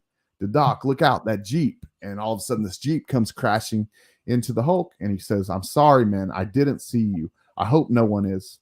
"Good gravy," said the soldier. "We hit some kind of huge green Hulk, and it's alive. Run, guys. Run for your lives." "They didn't hear me," said the Hulk. "They're in a state of panic. It's just as I feared. They'll be after me soon with guns, and I may be strong, but I don't know if I'm bulletproof." "Come on, Doc," said Rick. Minutes later, they go to Banner's cabin. And "Look, son, you don't have to stick around. I may be emitting dangerous radiation. You saved my life, Doc, so I'm along for the ride," said Rick. "Wait, that light. I didn't. Igor tearing my place apart, looking for something. Of course, the gamma ray formula. Then he must be a spy." "All right, Igor, this is the end of the line." "Good Lord," said Igor. "I don't know who you are or what you are, but you won't live to report me to the security police. I've put a 38 slug in your shoulder and you're still coming." That answers one of my questions. So Hulk discovering that he is bulletproof, and that bullet didn't go into his shoulder, it just bounced off of him. So realizing he's bulletproof, he grabs Igor's gun and says, "Since you've got no more use for this little toy," he just crushes it in the palm of his hand like it's nothing. So pretty cool couple of panels there of him crushing the 38. You notice how buff they make the Watcher? He is incredibly buff in these first couple of issues. Can Yeah, check him out. I also point out how the Hulk is so big and all his clothes fall off except his pants? Except the pants. Yeah. Well, you got the code. You have the comics code. The comics code doesn't allow Hulk pee to be shown on. No, but they could have gone with the loincloth or something, some sort of tattered underwear. Well, then he would have looked like a barbarian. It's not Hulk the Barbarian. It's Incredible Hulk. Hey, you are really, really dismissing the power of stretchiness that cotton has. I didn't know he was wearing sweatpants to start with. I don't know what he's made out of, but it's clearly some kind of elastic material that he's wearing. Yeah, some sort of synthetic, super stretchy blend. It's not denim. It's definitely not denim because yeah, it would have been painful too, especially if his naughty bits got crushed in denim. That would not have been a good situation. So it's got to be some kind of breathable, elastic type of material that he's wearing. Yeah, it would have to be. Man, that would hurt. Yeah, that would be awful. But he raises Rick in the air and says, "Now I ought to." "No, please don't," said Rick. "Don't. Stop it. Put him down. You'll kill him if you hit him." In that instant, the bestial side of Banner's new persona strives its hardest to take control of him. But it is human rational mind that rests beneath that inch-thick skull, the mind of a man of science, of a good man, a man at last triumphant. "All right," Hulk says, "I shouldn't kill you, but I won't. It's better that you stand trial as a traitor. Anything, only please leave me alone." "That I will," Hulk said, "but you'll stay while the boy and I send for the security police. And if you're not here when they come, heaven help you when I find you." "I will be here," says Igor. "I don't dare flee." And Igor's sitting here thinking, "And yet my master will execute me if my mission here is a total failure. I know I'll use my transistorized shortwave sending set passed on to my thumbnail.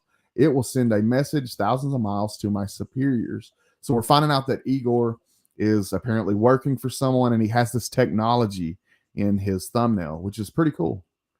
Hey, would you You be got upset?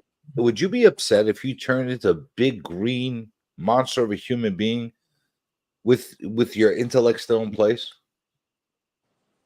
Would that bother you? No, I wouldn't. I mean, if there wasn't any disastrous physical side effects, I'd be cool Well, with it's it. a disaster of physical side effects. You're green and you're You'd be cool with it, huge. Scotty. You'd be like, who can you relate to then at that point? You would be like an outcast, or not. You'd be a freak. You'd be like, Well, not in today's world. He could be a TikTok sensation being green and muscular. You know. Yeah, all you do, I identify as the Jolly Green Giant. It's And you 2024. see that there's a lot of like racial undertones here. Like everybody's racist against him for being green. Like everybody runs away from him, and like they say all like nasty things to him. Like it's a really bad situation. I would not want to be green because I've seen She-Hulk, and I don't think that they've really done her justice. They could have made her a lot more attractive, I think. What are you talking about in the TV show? Oh yeah, just She-Hulk in general. I've seen some good renditions of the She-Hulk done really well. I've seen it done really bad too, but you know. Yeah. There's been both. I love John Byrne's She-Hulk. I love that sensational She-Hulk run. That was a great run. John Byrne doesn't only draw a great She-Hulk; he draws a great Hulk. If you get a certain there's an arc in the Incredible Hulk that he draws. Yeah, Some of the best Hulk work that's not really like remembered is during that era. Like really good stuff. Really good stuff. You're absolutely right. I totally agree. But we move to this next panel, and we're going to find out who is actually this guy's boss. It says, and halfway around the world. Am I distracting you from your reading with my commentary? No, nah, absolutely not. No, if you have something to say, chime in, man. By all means. You just gonna like overlook this whole thumb communicator that he has? Yeah, we talked about it. The thumb communicator. It sends his message thousands of miles to his superiors. We're trying to find out who the superiors are at this point. Well, I'm saying the actual thumb communicator itself. That's freaking groundbreaking for the time. Sweet. Oh, absolutely! I totally agree with that technology. like look at that advanced shortwave. That's like premonitions of the future. That's like Star Trek kind of technology. Why don't we have thumb communicators now? We could. We have the technology to have that now. Well, I want one. You want a thumb transistor? Amazon, CJ, Amazon. That's right. I don't want to have to carry a phone. I want to talk into my thumb. Timu's probably got them 50 cents a piece. Exactly, Scotty. Thanks, Timu. You just got to spin that wheel a couple times, though. Yes. But moving on, we got this mysterious, weird-looking guy here, and he says, so in America, there is a monster whose muscular might seems equal to my mental power. I must find him. Such a creature must serve the gargoyle. So he introduces himself as the gargoyle. It says, hours later, just before sunrise, after the authorities have dealt with Igor, I'll return to the cabin to work on my antidote. If there is an antidote. Don't talk that way, Doc. There's gotta be, said Rick. I hope so. I don't want to remain what that fleeing soldier called me, a Hulk. What's that? For Banner, you mean, wait, no, I read the wrong one. My bad. He says, what's that? And Rick says, a Jeep's coming. Hey, it's that girl, Betty. I met her when they were bringing us back after the blast. She seemed awful worried about you. Must be looking out for us. And Hulk says, for Banner, you mean, not the Hulk. Rick Jones, says Betty as she's pulling up in that Jeep. She says, what? Who is that with you, Rick? Don't be afraid, Miss Ross. I'm Dr. Banner, only I was changed by the explosion. He's telling it straight. Holy cow, Rick Jones says. Something crash landed just over that rise. Look at that flash. Let's go take a look-see. It's the nose cone of some kind of missile. This is incredible. That voice, it's not Bruce Banner's, and yet somehow I'm sure this is him, thinks Betty. Otherwise, I'd be terrified, and I'm not. And it's definitely not one of ours, says the Hulk. You got the gargoyle appearing here, And he says, "You are correct, monster. It is mine. Your country's defenses destroyed the rest of my craft. Destroyed the rest of my craft, but I guided the nose cone here." "Your country," said the Hulk. "Then you must be another spy in league with Igor. You can join him in prison." "Fool, the gargoyle did not come all this way to fail." And then he blasts at the Hulk. And the Hulk says, "Put away that pistol. Bullets don't hurt. Arg." And Gargoyle says, "This weapon shoots a pellet of my own devising." So he's shooting this special pellet at him, saying, "Sapping your will and making you my slave." So we have another mind control situation going on in issue 2, which we kind of ran into that with issue 1, with Puppet Master using mind control over Namor. Now here we have Gargoyle using a little mind control over the Hulk in issue 2. Well, how the hell did his special pellet pierce his skin? A bullet can't pierce his skin. So how's the gargoyle pellet? Yeah, Pierce his skin. Exactly. Like how? It's not even pointy. A pellet is round. It's a hollow point. It's a hollow point pellet. Yeah, I mean, he's already been shot with a 38 and it did not pierce his skin. Yeah, so like what the hell? Like what the hell kind of pellet is this? Hollow point. It almost looks like he was aiming for his nuts. Like you see how low he shot him in. Maybe he thought the skin would be thinner down there. Maybe that's the strategy. A little bit context, people. Like I understand these writers are trying to write these for children, but even children have to question things like this. Yeah. So we're gonna say he shoots him in the crotch because that's where the skin's gonna be the thinnest. So he shoots him in the crotch, and the Hulk's like, "No, I've got to fight this off. It's effects. Got to. Yes. Now, Gargoyle, if that's your name, and if you're really the infamous red scientist I've heard rumors of all these years, this seems to be my night for taking harmful toys away from people." Gargoyle says, "You have prevailed, and I am defeated, helpless. It is not bad enough that I am a loathsome fruit. Now I must be beaten as well by a green skin monster." So he just grabs the thing straight out of his hand. And said, "Look, Rick's crying," Betty said. Let's let Dr. Banner handle this." "What, the youth called you Banner?" Gargoyle said. "You are the famous American physicist?" "Yes, but changed by radiation into what you see," says Hulk. "Then you too must know what it is like to be hated, despised for your ugliness," says Gargoyle. He is pretty ugly. And Hulk says, "Well, not that's yet." kind of insulting. Getting called ugly by a gargoyle. That's kind of like, what the hell? I mean, he's green. I don't think he's ugly. Like, He slapped him in the ugly club like pretty fast, for sure. Hulk's actually drawn really well and not ugly in this issue. I agree. He's kind of like He-Man, except green. But by green standards, he's a very handsome Hulk. What the hell? Yeah. Gargoyle's calling him ugly. Like what the hell? Early forms of ugly shit. Trying to form the ugly club with somebody that's not even ugly. Gargoyle says, "You mean you're not going to kill me?" He just needs some ugly around him. He needs to find something even uglier just to make himself look better. Like you ever see when you ever go to the club and you got a whole group of good-looking people and then the one ugly person with them, and you stand next to the ugly person. Absolutely, I do that all the time, and then I look like a freaking super handsome. Even I've done that too. Yeah, in comparison, you are the more handsome friend. Mm-hmm. Do you do that stuff? You guys are terrible. But you do it too. You're not admitting to it, but you do it.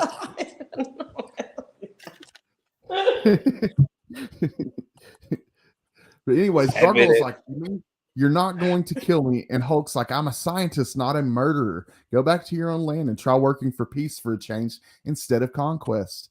Yes, I will. I swear it. But it will be easier now to be the Gargoyle, knowing that here in America there is a Hulk who is my equal and your friend." Hulk said, "And your friend," Gargoyle says. Hold on, now he's his equal? First he's just as ugly as him. Now he's calling him his equal. He just He that kind of made me giggle. Down, putting Hulk down over. Like I'm surprised the Hulk didn't get all nuts. Like, how dare you? But Rick says, G-Doc, do you really think you should have let him go like that? Hulk says, trust between people has to start somewhere, Rick. And tonight it started right here. Dr. Banner, Bruce, my father's always considered you a weakling, but he's wrong. You have great strength, says Betty. And I don't mean merely physical. Thanks, Miss Ross. And at that moment, the dawn comes up like a golden thief, stealing the cloak of light. The Hulk, look, he's shrinking, changing. Feels so weird. He's turning back into Bruce Banner. If I hadn't seen it with my own eyes, I wouldn't have believed it. Then your change was only temporary, huh, Doc? Said Rick. I don't know, Rick, but need to get away. Relax. Thanks, Miss Ross. I'll go with you, Bruce, if you want me to, and if you'll call me Betty. And she follows half-naked Bruce back to the Jeep. And Can I just say something? Just an idea. Yeah. Yes. Hulk is kind of like representing a male anatomy part. Good observation. I'm shrinking back to normal. So you're saying when he gets excited, he gets girthy, and then I'm saying like he loses half his mind when he's the Hulk, like he can't think right, I mean. Oh, so yeah, he's not. It's all making sense. Yeah. Okay. I see what you're putting together there. Okay. But when he releases his rage, he goes back to shrinking. That's basically what happens. Yeah. And then we cut back to somebody who looks like a representative of male anatomy, the Watcher. It is to be a Look at those thighs. Look at those freaking thighs of the Watcher. He is ripped. He's working out in these early days of Marvel's What If. He's working out. He's usually the thigh master. He's got the protein diet. He's eating a lot of protein. But he is spying at Bruce and Betty in this boat, and so it is to be strange day after the strangest nights. It seems almost that the trials and tribulations which the two of them would have shared in another time continuum were all crowded into one fateful, fearful night, so that now, after a few short hours and a few quiet words spoken in the middle of a placid man-made lake, they know each other as well as any man and woman ever know each other. And in short, they fall in love. And it cuts to the next page, then abruptly as shadows grow along. Betty, the time, I didn't realize. What's wrong, Bruce? Maybe nothing, maybe a lot. Come on, I've got to get you home before it gets dark.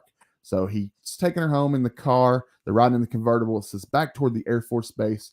Streaks the automobile they had rented, but not even the fastest such vehicle can outrace the sun, and it is useless to try. What is it, darling? Can you tell me? Says Betty. Can't you guess? I hope I was wrong, but now I can feel that I was right, and that when darkness comes, so does the Hulk. Shortly thereafter, Betty, thank heaven, I've been so, and we're back with General Ross. Good Lord, that thing behind you, like the monster some of my boys reported last night. Get out of the way so I can. No, Dad, says Betty. Wait, you've got to hear me out. And because of the sheer urgency in her voice, he does, but then, you mean you think the love, this, I told you, Dad, he's Dr. Bruce Banner. The gamma rays did it, the explosion. Whatever caused it, I won't have my daughter parading around with a big green hulking brute.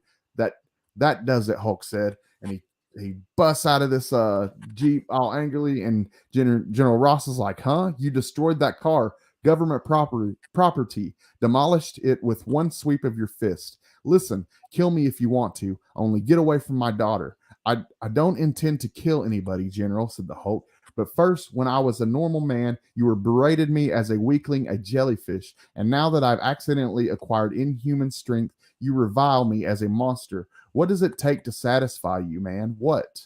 Please let me think for a minute, says General Ross. I know you got this way because of that gamma bomb blast while you were saving that teenager. You're a brilliant man, one of America's most valuable scientists. Even the grotesque form you wear, you got in the service of your country. So, I guess you're right, both of you. Just easy on the hand, okay? I'm an old fool, and I'll try to make it up to you by keeping the authorities off your back while you work on an antidote. Thank you, Hulk said. Sir, I knew you'd come through for us. Sorry. Did you hear that, honey? Now I can keep hidden until I can cure myself. If there is a permanent cure, which I can't be sure of. Betty says, cure or no cure, darling, all I want is to be with you. Hulk said, then you will be, little lady, you will be. So what do you guys think about General Ross is actually okay with the relationship in this comic? What do you think about that, CJ?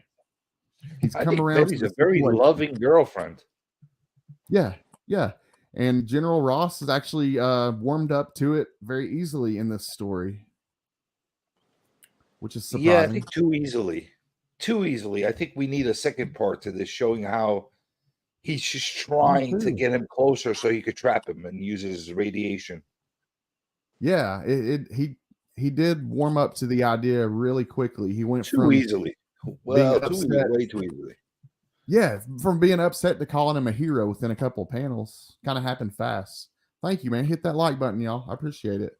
It also It also works that he might be scared shitless of him. It's like, oh, I'll tell him whatever he wants to say, me to say next to him, and then I'll get him in the background. You know. True.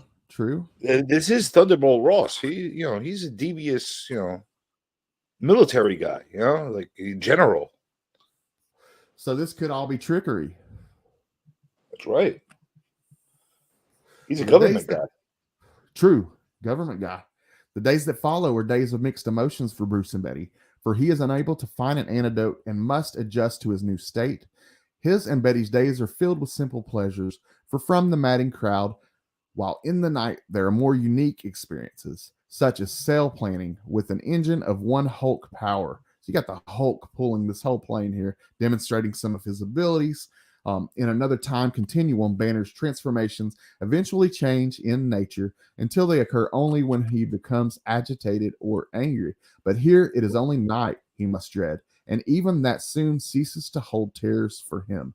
He continues his research with a grateful world, reaping many side benefits, all the while constructing a Hulk-proof home, and not for himself alone. So he's constructed a Hulk-proof home, and it has revealed to us that apparently he only turns into the Hulk at night in this. Is that right? Wait, Am I how the understanding hell that is correct? that home? How is that house a Hulk-proof home? It doesn't look very Hulk-proof to me. And Yeah, how do you make a Hulk-proof home? It's built into the side of a mountain, and you've got these reinforced steel, huge bars on the roof. I don't know. I don't know, like one of these 1970s contemporary weirdo houses that they were building, making a statement with them. Eco-friendly. Yeah. Doesn't he need like a home that he can transform into the Hulk into, right? And why would a Hulk-proof home have windows? Doesn't he want a big home? That's what I was thinking. I wonder what kind of windows those would have to be considered Hulk-proof. It's not going to work, though.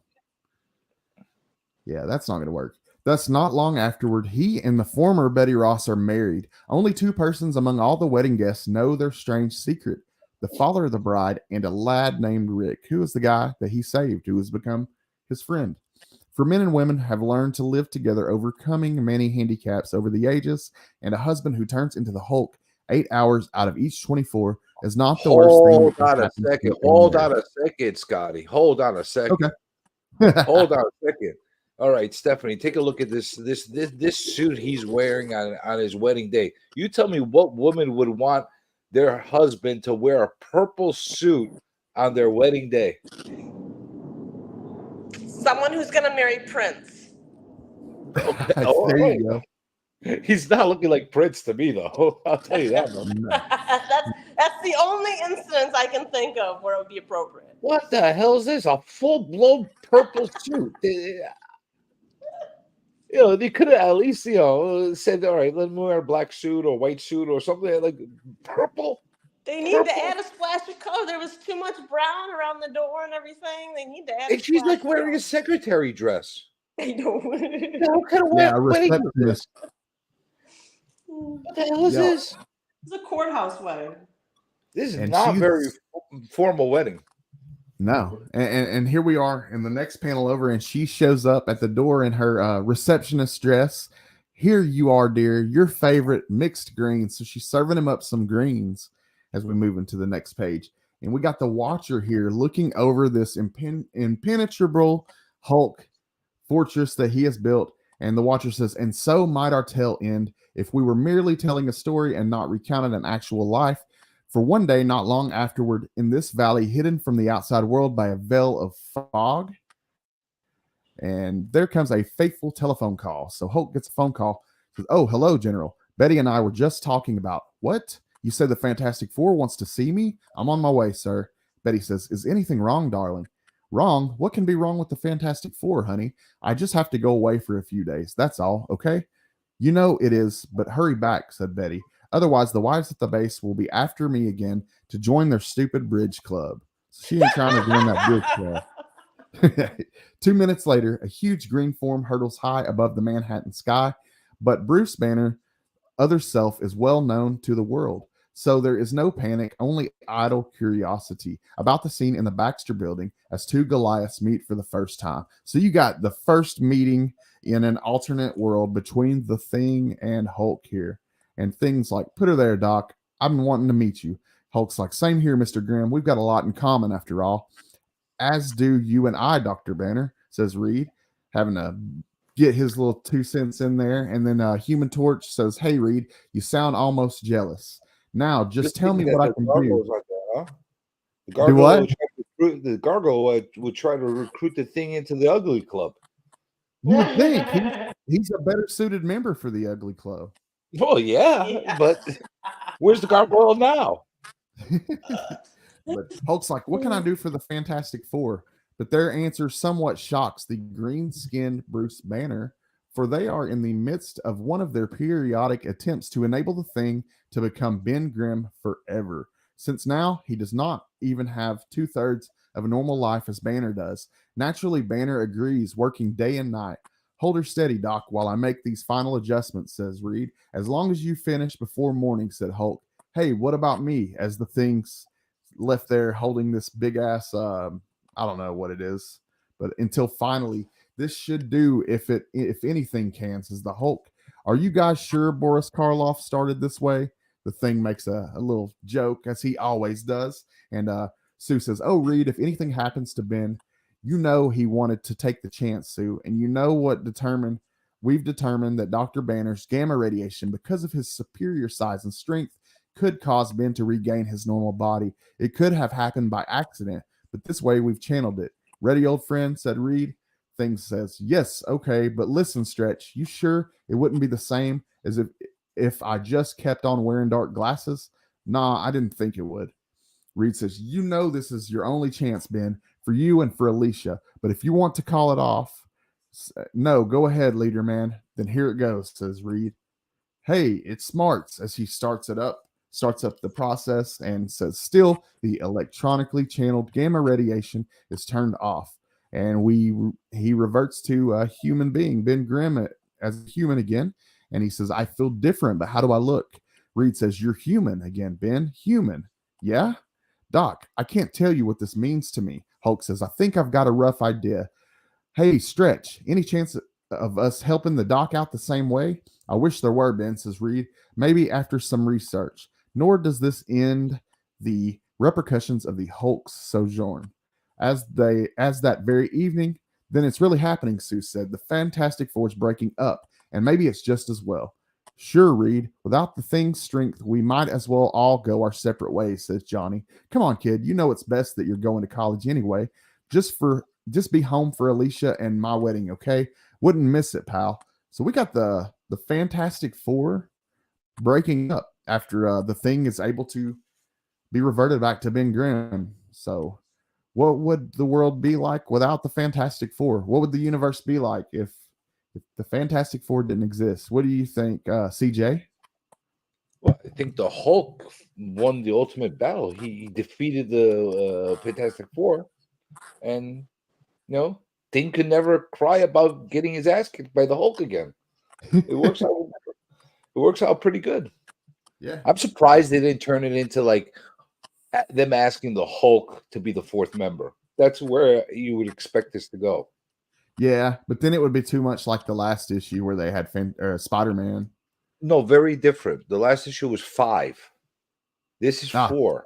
Yeah. There's a distinct difference between 4 and 5. Good point. Good point. Good point. The And next then night, plus the Hulk would actually be much more fitting as a replacement for Thing. Spider-Man Absolutely. doesn't really fit that well as far as a Fantastic Four guy because he's kind of like different. But Hulk is like a scientist. Him and Reed would sit all night and like bash brains together and think of how to like irradiate the world and stuff. I don't know. It would have been it would be an interesting fit. Yeah, I think so. I think with this version of Hulk, with Bruce Banner in control of the mind, I think he would be a great fit. It'd be an amazing Fantastic Four. But the next night, the mightily leaping Hulk heads back towards the Southwest Desert. Hulk's thinking here, it'll sure be great to see Betty again and to resume my own experiments. Who knows? One of these days, maybe I will be able to banish the Hulk forever. Little does he suspect, however, and that he is being watched by Loki, god of evil, from his place of exile on the Asgardian Isle of Silence. So we got Loki here in the background watching over the Hulk, and he's thinking, I've been searching for someone to use against my nemesis Thor, and in that creature I have surely found him. So Loki's going Why to does use he constantly want to find a cure? Would you want to find a cure for this? Like, he's got his brains. He still turns into a human being. He becomes the Hulk whenever, like why But would you want? in the TV show though, doesn't it look like it hurts when he changes into the Hulk?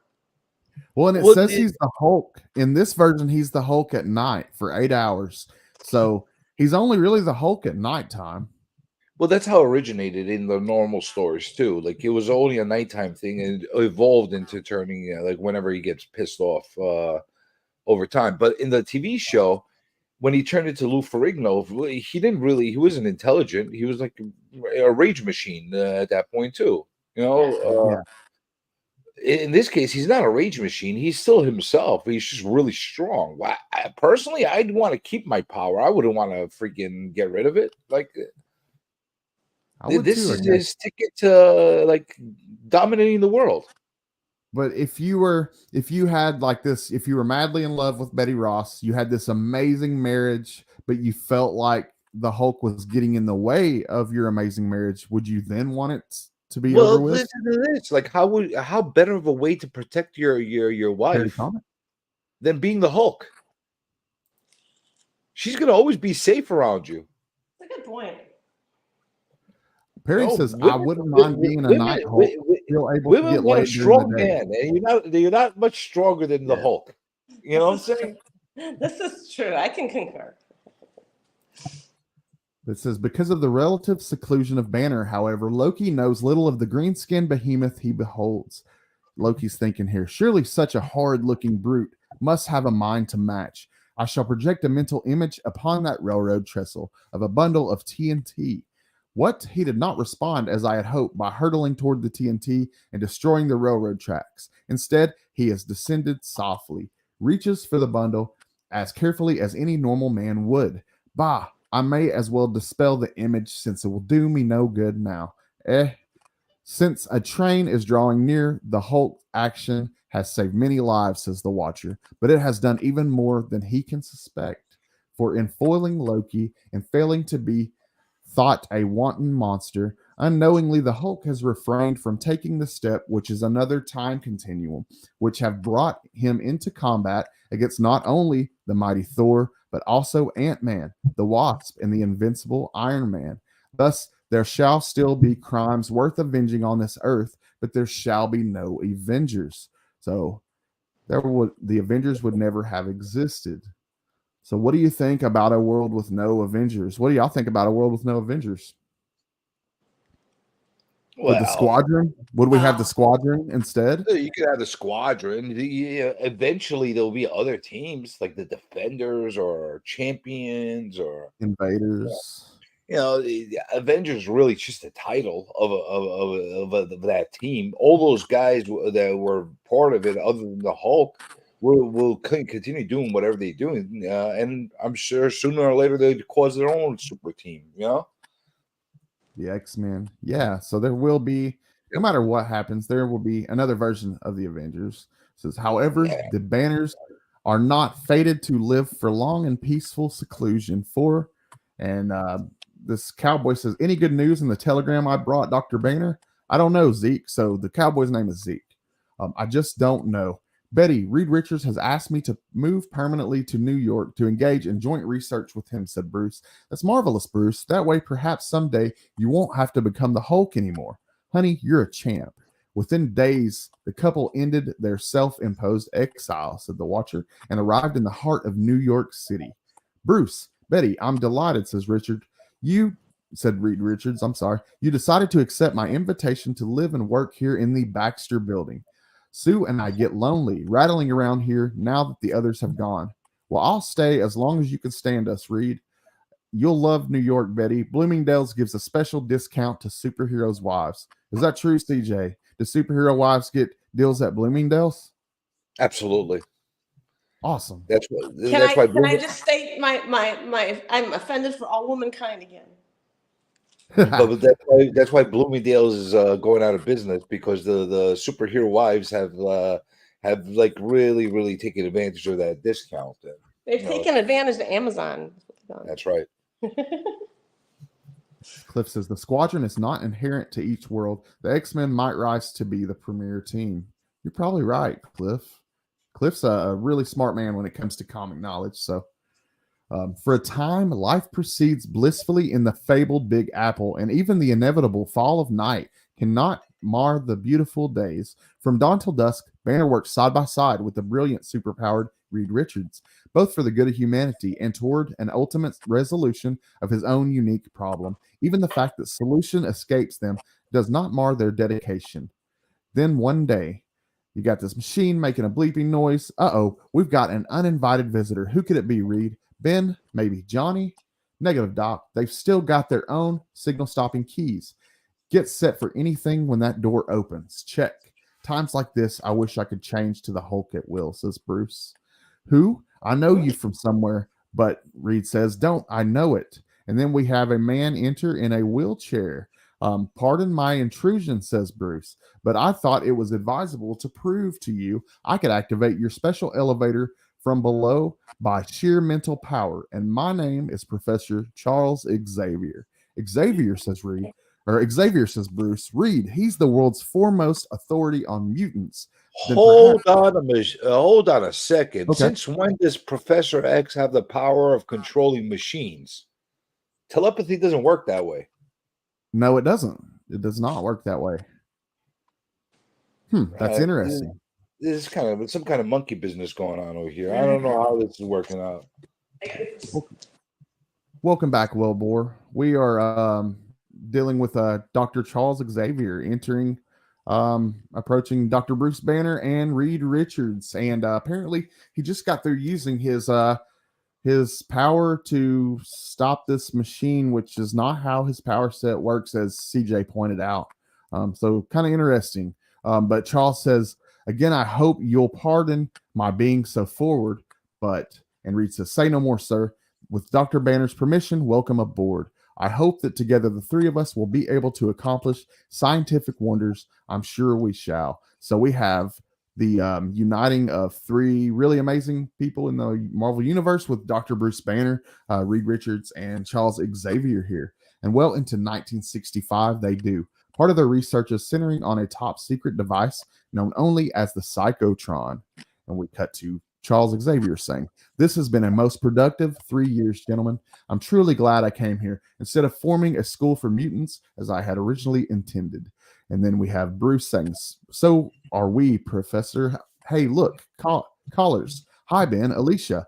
Hi yourself. Still playing Mad Scientist Inc., I see. Said, who was this? Oh, Ben. So we got Ben and Alicia entering. And Alicia says, we just stopped by to tell you that we're expecting a baby. So they brought news of a new baby for Ben and Alicia. That's great news, says Reed. We'll be right with you soon as we finish readjusting these coordinates. Why, hello, Alicia, Ben. It's so good to see you both. If only Stu and I could stop those three from working to the point of exhaustion every day. So these guys are hard at work. They're only a few days later in another part of the Baxter Building Fantastic Four's headquarters. If you're unaware, the Cerebro machine of yours was a great idea, Professor. Yes, with it, we'll soon be able to detect superpowered beings that walk among us, whether mutants or not. Charles says, my previous idea, of course, was merely to find others who, like myself, are mutants. But this way, it can be of more general use to both of you. Hold it, said Bruce. Shut Cerebro off and fast. We've got a runaway overload. And then there's a big explosion, this big explosion panel here. Holy Hannah, what was that? Nothing seems changed. Nothing seems damaged. An explosion, Charles said, yet with all its energy expended in sheer light. Cerebro was set to register superhuman sources in the vicinity. Reed, do you suppose? Quick, up the stairs, said Reed. If someone or something can register enough supernormal energy to cause a flash like that on Cerebro, right, it must just be visible. But personally, I hope it turns out to be just a programming error, said Bruce. After all, what on earth could possibly cause a power overload like? Good Lord, there's your answer, Bruce, said Reed. It wasn't anything we've ever seen on Earth at all. It was that.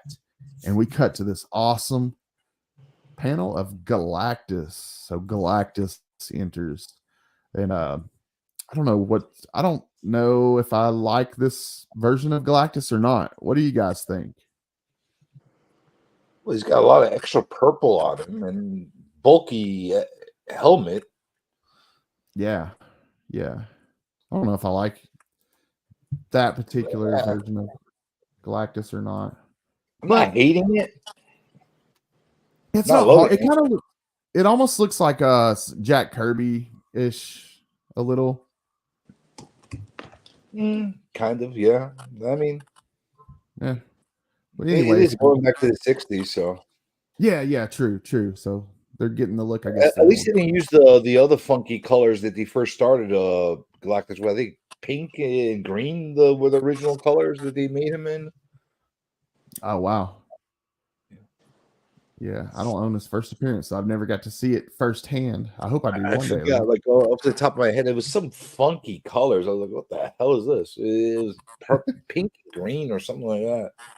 But we got this big panel with Galactus. He says, "My journey is ended. This planet shall sustain me until it has been drained of all elemental life." Galactus, never heard of him, but that gigantic vessel behind him, he must be from another world, said Reed. And the way he's talking, he's come to destroy the Earth. We've got to stop him somehow, no matter how big he is, said Bruce. Reed, maybe your stretching abilities. I'll give it a try, said Reed. Bah, your puny powers are nothing to one who has feasted on the latent energies of countless stars, said Galactus. He's bowling us over like 10 pins. But how did he ever find the Earth among trillions of planets? Hey, Earthling, once I needed a sentinel to find life-sustaining worlds for me, one called the Silver Surfer, but I did not need him to find your planet, for the powerful emanations of your own power-seeking apparatus guided me here. You doomed your own world. So with these three guys coming together and forming the things that they formed, they drew Galactus to the Earth without even needing the Herald Silver Surfer. So did you hear that, Reed? If the Earth dies, we are its true destroyers, said the Hulk. We've got to do something. We can't just... Bruce, look at yourself. The strain, the excitement, such as you've never known. It's changed you into the Hulk, even in broad daylight. Wow, you're right. So the Hulk transforms out of sheer excitement and rage here during the daytime when the Galactus shows up for the first time, and it shows this panel. He's shirt's ripped off, but the pants are still there, obviously. Then maybe you've got a chance to defeat Galactus. I've got to. Interesting. I sense that your own power is greater than that of any foe I have ever faced, said Galactus. Yet compared to mine, you are still but an ant attacking a mastodon. Bruce, look, here comes Professor Xavier in this weird little spaceship thing. Don't give up hope yet, my friend, said Charles. Perhaps this concentrated laser beam, which we built into our special airship. You are courageous, you people of this small, insignificant planet, said Galactus. Courageous, but foolhardy. Crash. He sends Charles and the ship crashing down. Lucky for you, Charles, that your mutant power could protect you from the crack up, said Reed. Yet we have failed. The Earth's fate is sealed, said Charles. Maybe not, Professor. I've got an idea. Hold on a second. Well, hold on a second. How the hell does his mutant power protect him from the crash? He's a telepath. He is. So now he Yeah. can control machines, and he can Well, it's protect Crucius himself from money. crashes. Yeah, really, Yeah. really, like, stretching it thin with his powers right now, as far as how the believability thing, Yeah. No, you're in right. a world where you have a world-eating guy, you want to have things that are very believable, and Professor X doesn't seem very believable to me. Yeah. No, I agree. I totally agree. I mean, this is like the shitty form of the Illuminati. These three guys. It is. It's like I don't know. It kind of a crazy mashup. I actually never read this issue before, so this is the first time I've seen the pairing of these three. I have no idea what's going to happen, but it's apparently brought Galactus, so that's not good. But I would have thought that the pairing of these three would be an amazing team. But You would think they would have a whole army of like little Herbie robots attacking Galactus, and they would yeah, shoot him with radiation and cosmic energy and all kinds of stuff. But no, we're gonna have Professor X shoot him with a little pew pew laser guns from a little weird airship. yep, Which, by the way, he protects himself when it crashes, because Marvel. yep. Oh, well, look at the hell. But we got the three of them, and Hulk says we may just have a chance. I see you've already grasped my meaning, Reed. We three haven't been working together for 3 years for nothing, friend. So at this point, they've been working together for 3 years. It was for just such a crisis that we began working on this psychotron. So let's get cracking. Is everyone ready? Charles said. We better be. If this device doesn't work as we've theorized it would, we'll simply proceed to the Earth in death by a few hours. 3, 2, 1, 0. Psychotron activated, says Reed. This time, the blinding flash of light is not noiseless, but accompanied by the sound of a millennia of pent-up thunder, a sound impossible to describe the minds accustomed to lesser phenomena. Kind of a crazy panel there. And when at length the smoke begins to clear, something stirs within the wreckage and rubble, something vaguely human in form, yet larger, more ominous somehow. In short, something far more merely human. So, we have this being emerging. So, we don't know who it is. It worked. The Psychotron allowed Reed Richards, Bruce Banner, and Charles Xavier to link up their powerful brains, merge them mentally and physically into one huge super-powered entity. The three men do not exist any longer. Their personalities and beings totally submerged into my own. I am the ultimate self-induced mutation, the living embodiment of the unknown, of that which scientists have ever called X. I am the X-Man. Holy Hannah, I'm glad I made the gal stay back while I investigated the blow up. That glowing gold skin creep must be 12 foot tall. Unfortunately, Ben Grimm has arrived on the scene a few seconds too late to hear the new entity's words. So Ben Grimm poking in the door there. The X-Man says, out of my way. Look, pal, I don't know who you are, says Ben, or what you've done with Reed and the rest. But just in case you're in the league with that even bigger bozo, the view screen show off on the roof. Foolish. Oh, you're staying put till I find the guys. Foolish human, you could not be allowed to stand in the path of the X-Man. Whop. And then he smacks at Ben. No matter what befalls you, Ben goes flying back. I've got no more time to waste. Before I completely forget my human origins, perhaps even my predestined mission, I must go. I fight the one I was created to fight, Galactus. So we are about to have the first battle of this combination of the three with Galactus. Galactus says, the primitives of this world have not given up hope. The instinct for survival still lives in them. Hey, I've little more in common with the humans of Earth than you do. Yet my every thought impulse tells me I must strive to defeat you, and defeat you I shall.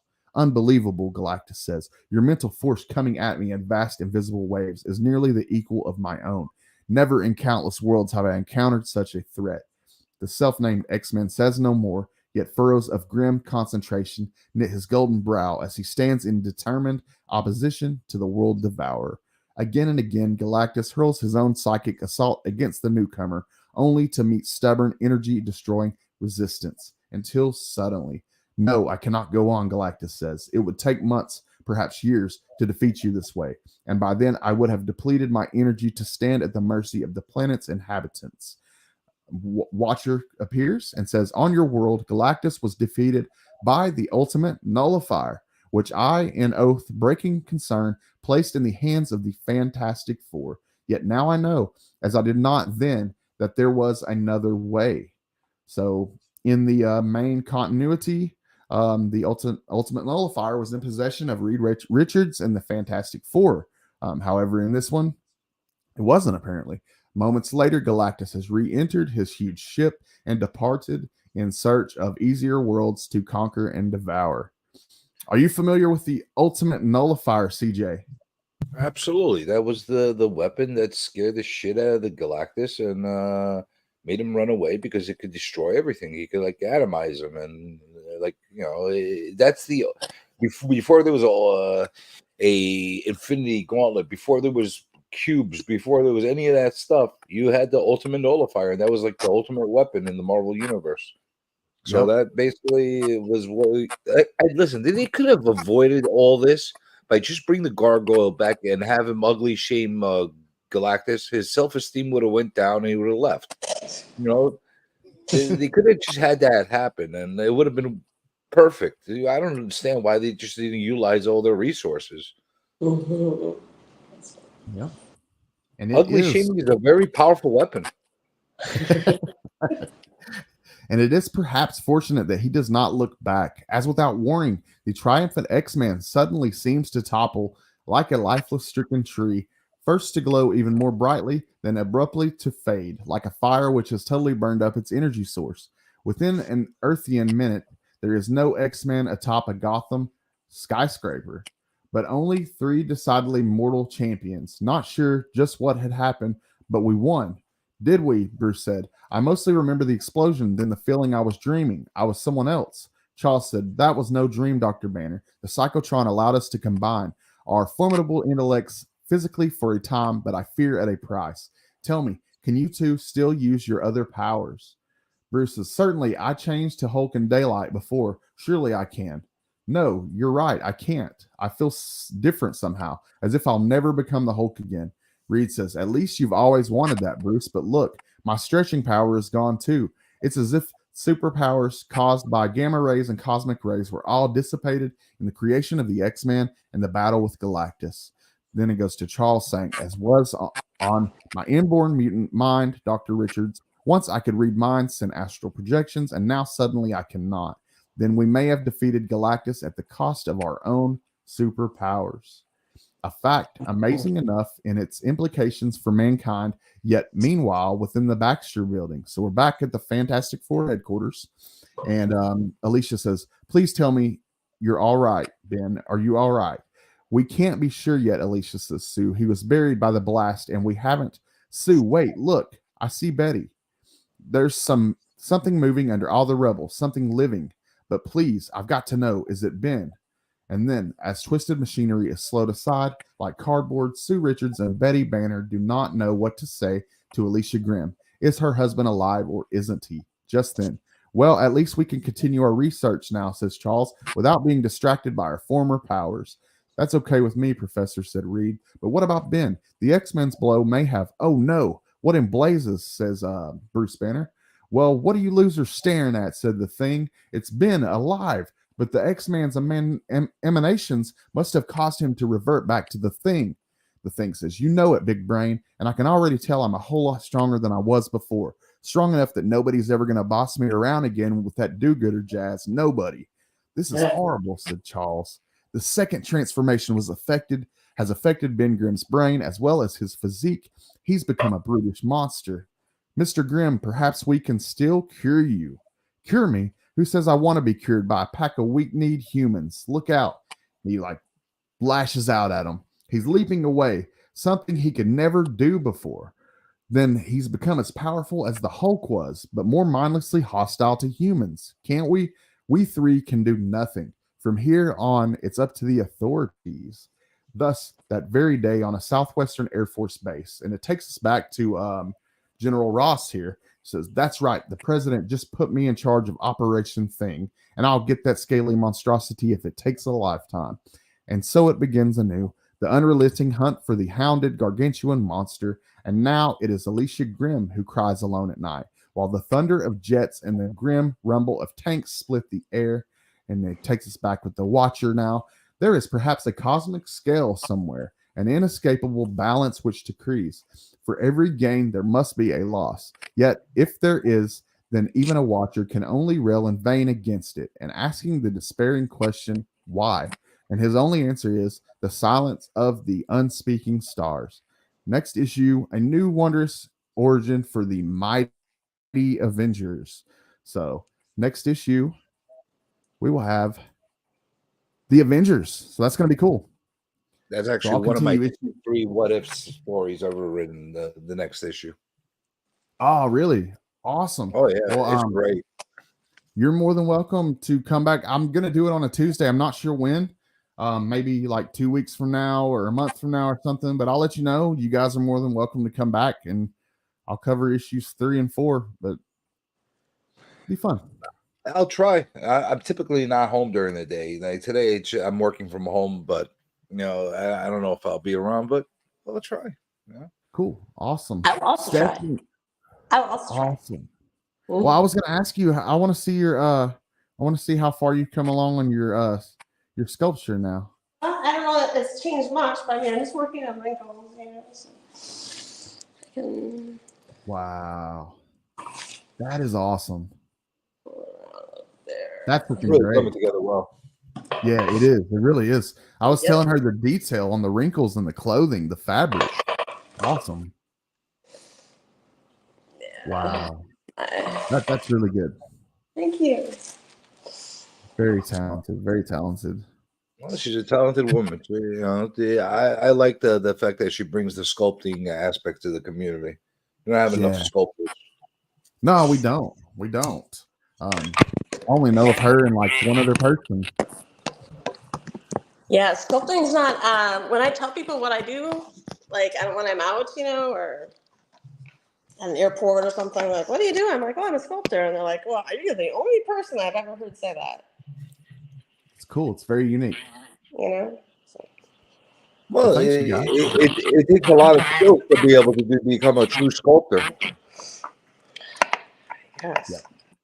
It absolutely does. I just feel lucky. Practice, education, eye hands, motor skills. Yeah. Yep. Man, I had fun. I appreciate you guys coming and hanging out with me today. Like I said, maybe 2 weeks from now we'll do issues 3 and 4. CJ, you got anything? You're keeping it at 2? You keeping it at 2 issues? That's enough for you? Oh, wait. No, you were saying we maybe should do 1 issue. Maybe we should just do the 1. I think so. Like you could go, especially if you got a panel that's set up ahead of time that are knowledgeable about like the history of Marvel and stuff like that. Especially if it's pertaining that those specific characters that are in their story, you could really, really get deep into that. Okay, I think we'll stick with 1. I think that's the way to go. No, and if you're going to look into that next issue, that next issue was actually everybody makes a big deal about the first time anybody other than Tony Stark wore the Iron Man armor. You're going to have a lot more people wearing that Iron Man armor in that issue. Trust me. Yeah, there's a lot of stuff going on in that book. The one we'll be covering next time is in the top right-hand corner, you guys. It's the What If Avengers Had Never Been. That'll be the one that we cover next episode. Great story. Yeah, I'm looking forward to that. That'll be a really good one. 3 and 4 both looked really good to me, so I'm looking forward to those. Do you got anything coming up, CJ, you want to talk about? Don't have anything that is concrete other than Saturday. I'm supposed to be on Oni Slabs. Nice. Awesome. And I'll be showing up a bunch of stuff that probably people either haven't seen, or I'm gonna try to show something a little different on that. No Pokemon Slabs. Well, I'll be there watching, man. I look forward to it. Do you have anything coming up, Stephanie? I really don't right now. I'm just kind of hopping on other people's channels here and there and just, stay stay involved in the community a little bit, and yeah, I plan on doing something, in the future though, for sure. So Awesome. And well, I enjoyed you hanging out with us this morning and checking out your amazing commission work. Is awesome to see a little bit of the process and stuff. It's really cool. thank you, Scotty, and thanks for Well, reading a comic for me, because I gotta say that's my first one. awesome. Well, I'll read comics to you anytime. We'll be back in a couple weeks. I also And appreciate you giving me something else to do while I have my online sexual harassment training from work going on. oh, no. You might want to pay attention to that, CJ. You might need to pay close attention. We have to complete that every year, so I have to do that stuff too. I have to do like violence in the workplace and all kinds of stuff. CJ, you might want to let some of that sink in. Oh, you think I should pay more attention to it going forward? It can't hurt. You think it changed so dramatically since last year and the year before and the year before that? I'm saying every year is a little different than the year before. That's for sure in terms of what's acceptable I'm sure and what's not acceptable. I'm sure there has been some revolutionary type of development in how to sexually harass people. So I guess you're right. I need to watch it again. Well, I guess I'm going to wrap it up. We've been going for like 2.5 hours, and I've had a blast hanging out. Well, we'll be back. Yes, they do a really good job of telling you how to sexually harass. Listen, I'll tell you something. If you don't know how to sexually harass anybody and you watch these things, you definitely get some good pointers. Oh man. You'll become a pro right after watching it. I'll see you guys in a couple weeks. Appreciate y'all coming out. Next time we're gonna do Scotty. issue 3. We'll Thank you, Scotty. Thank Take care, everybody. Bye. Later, y'all. Goodbye.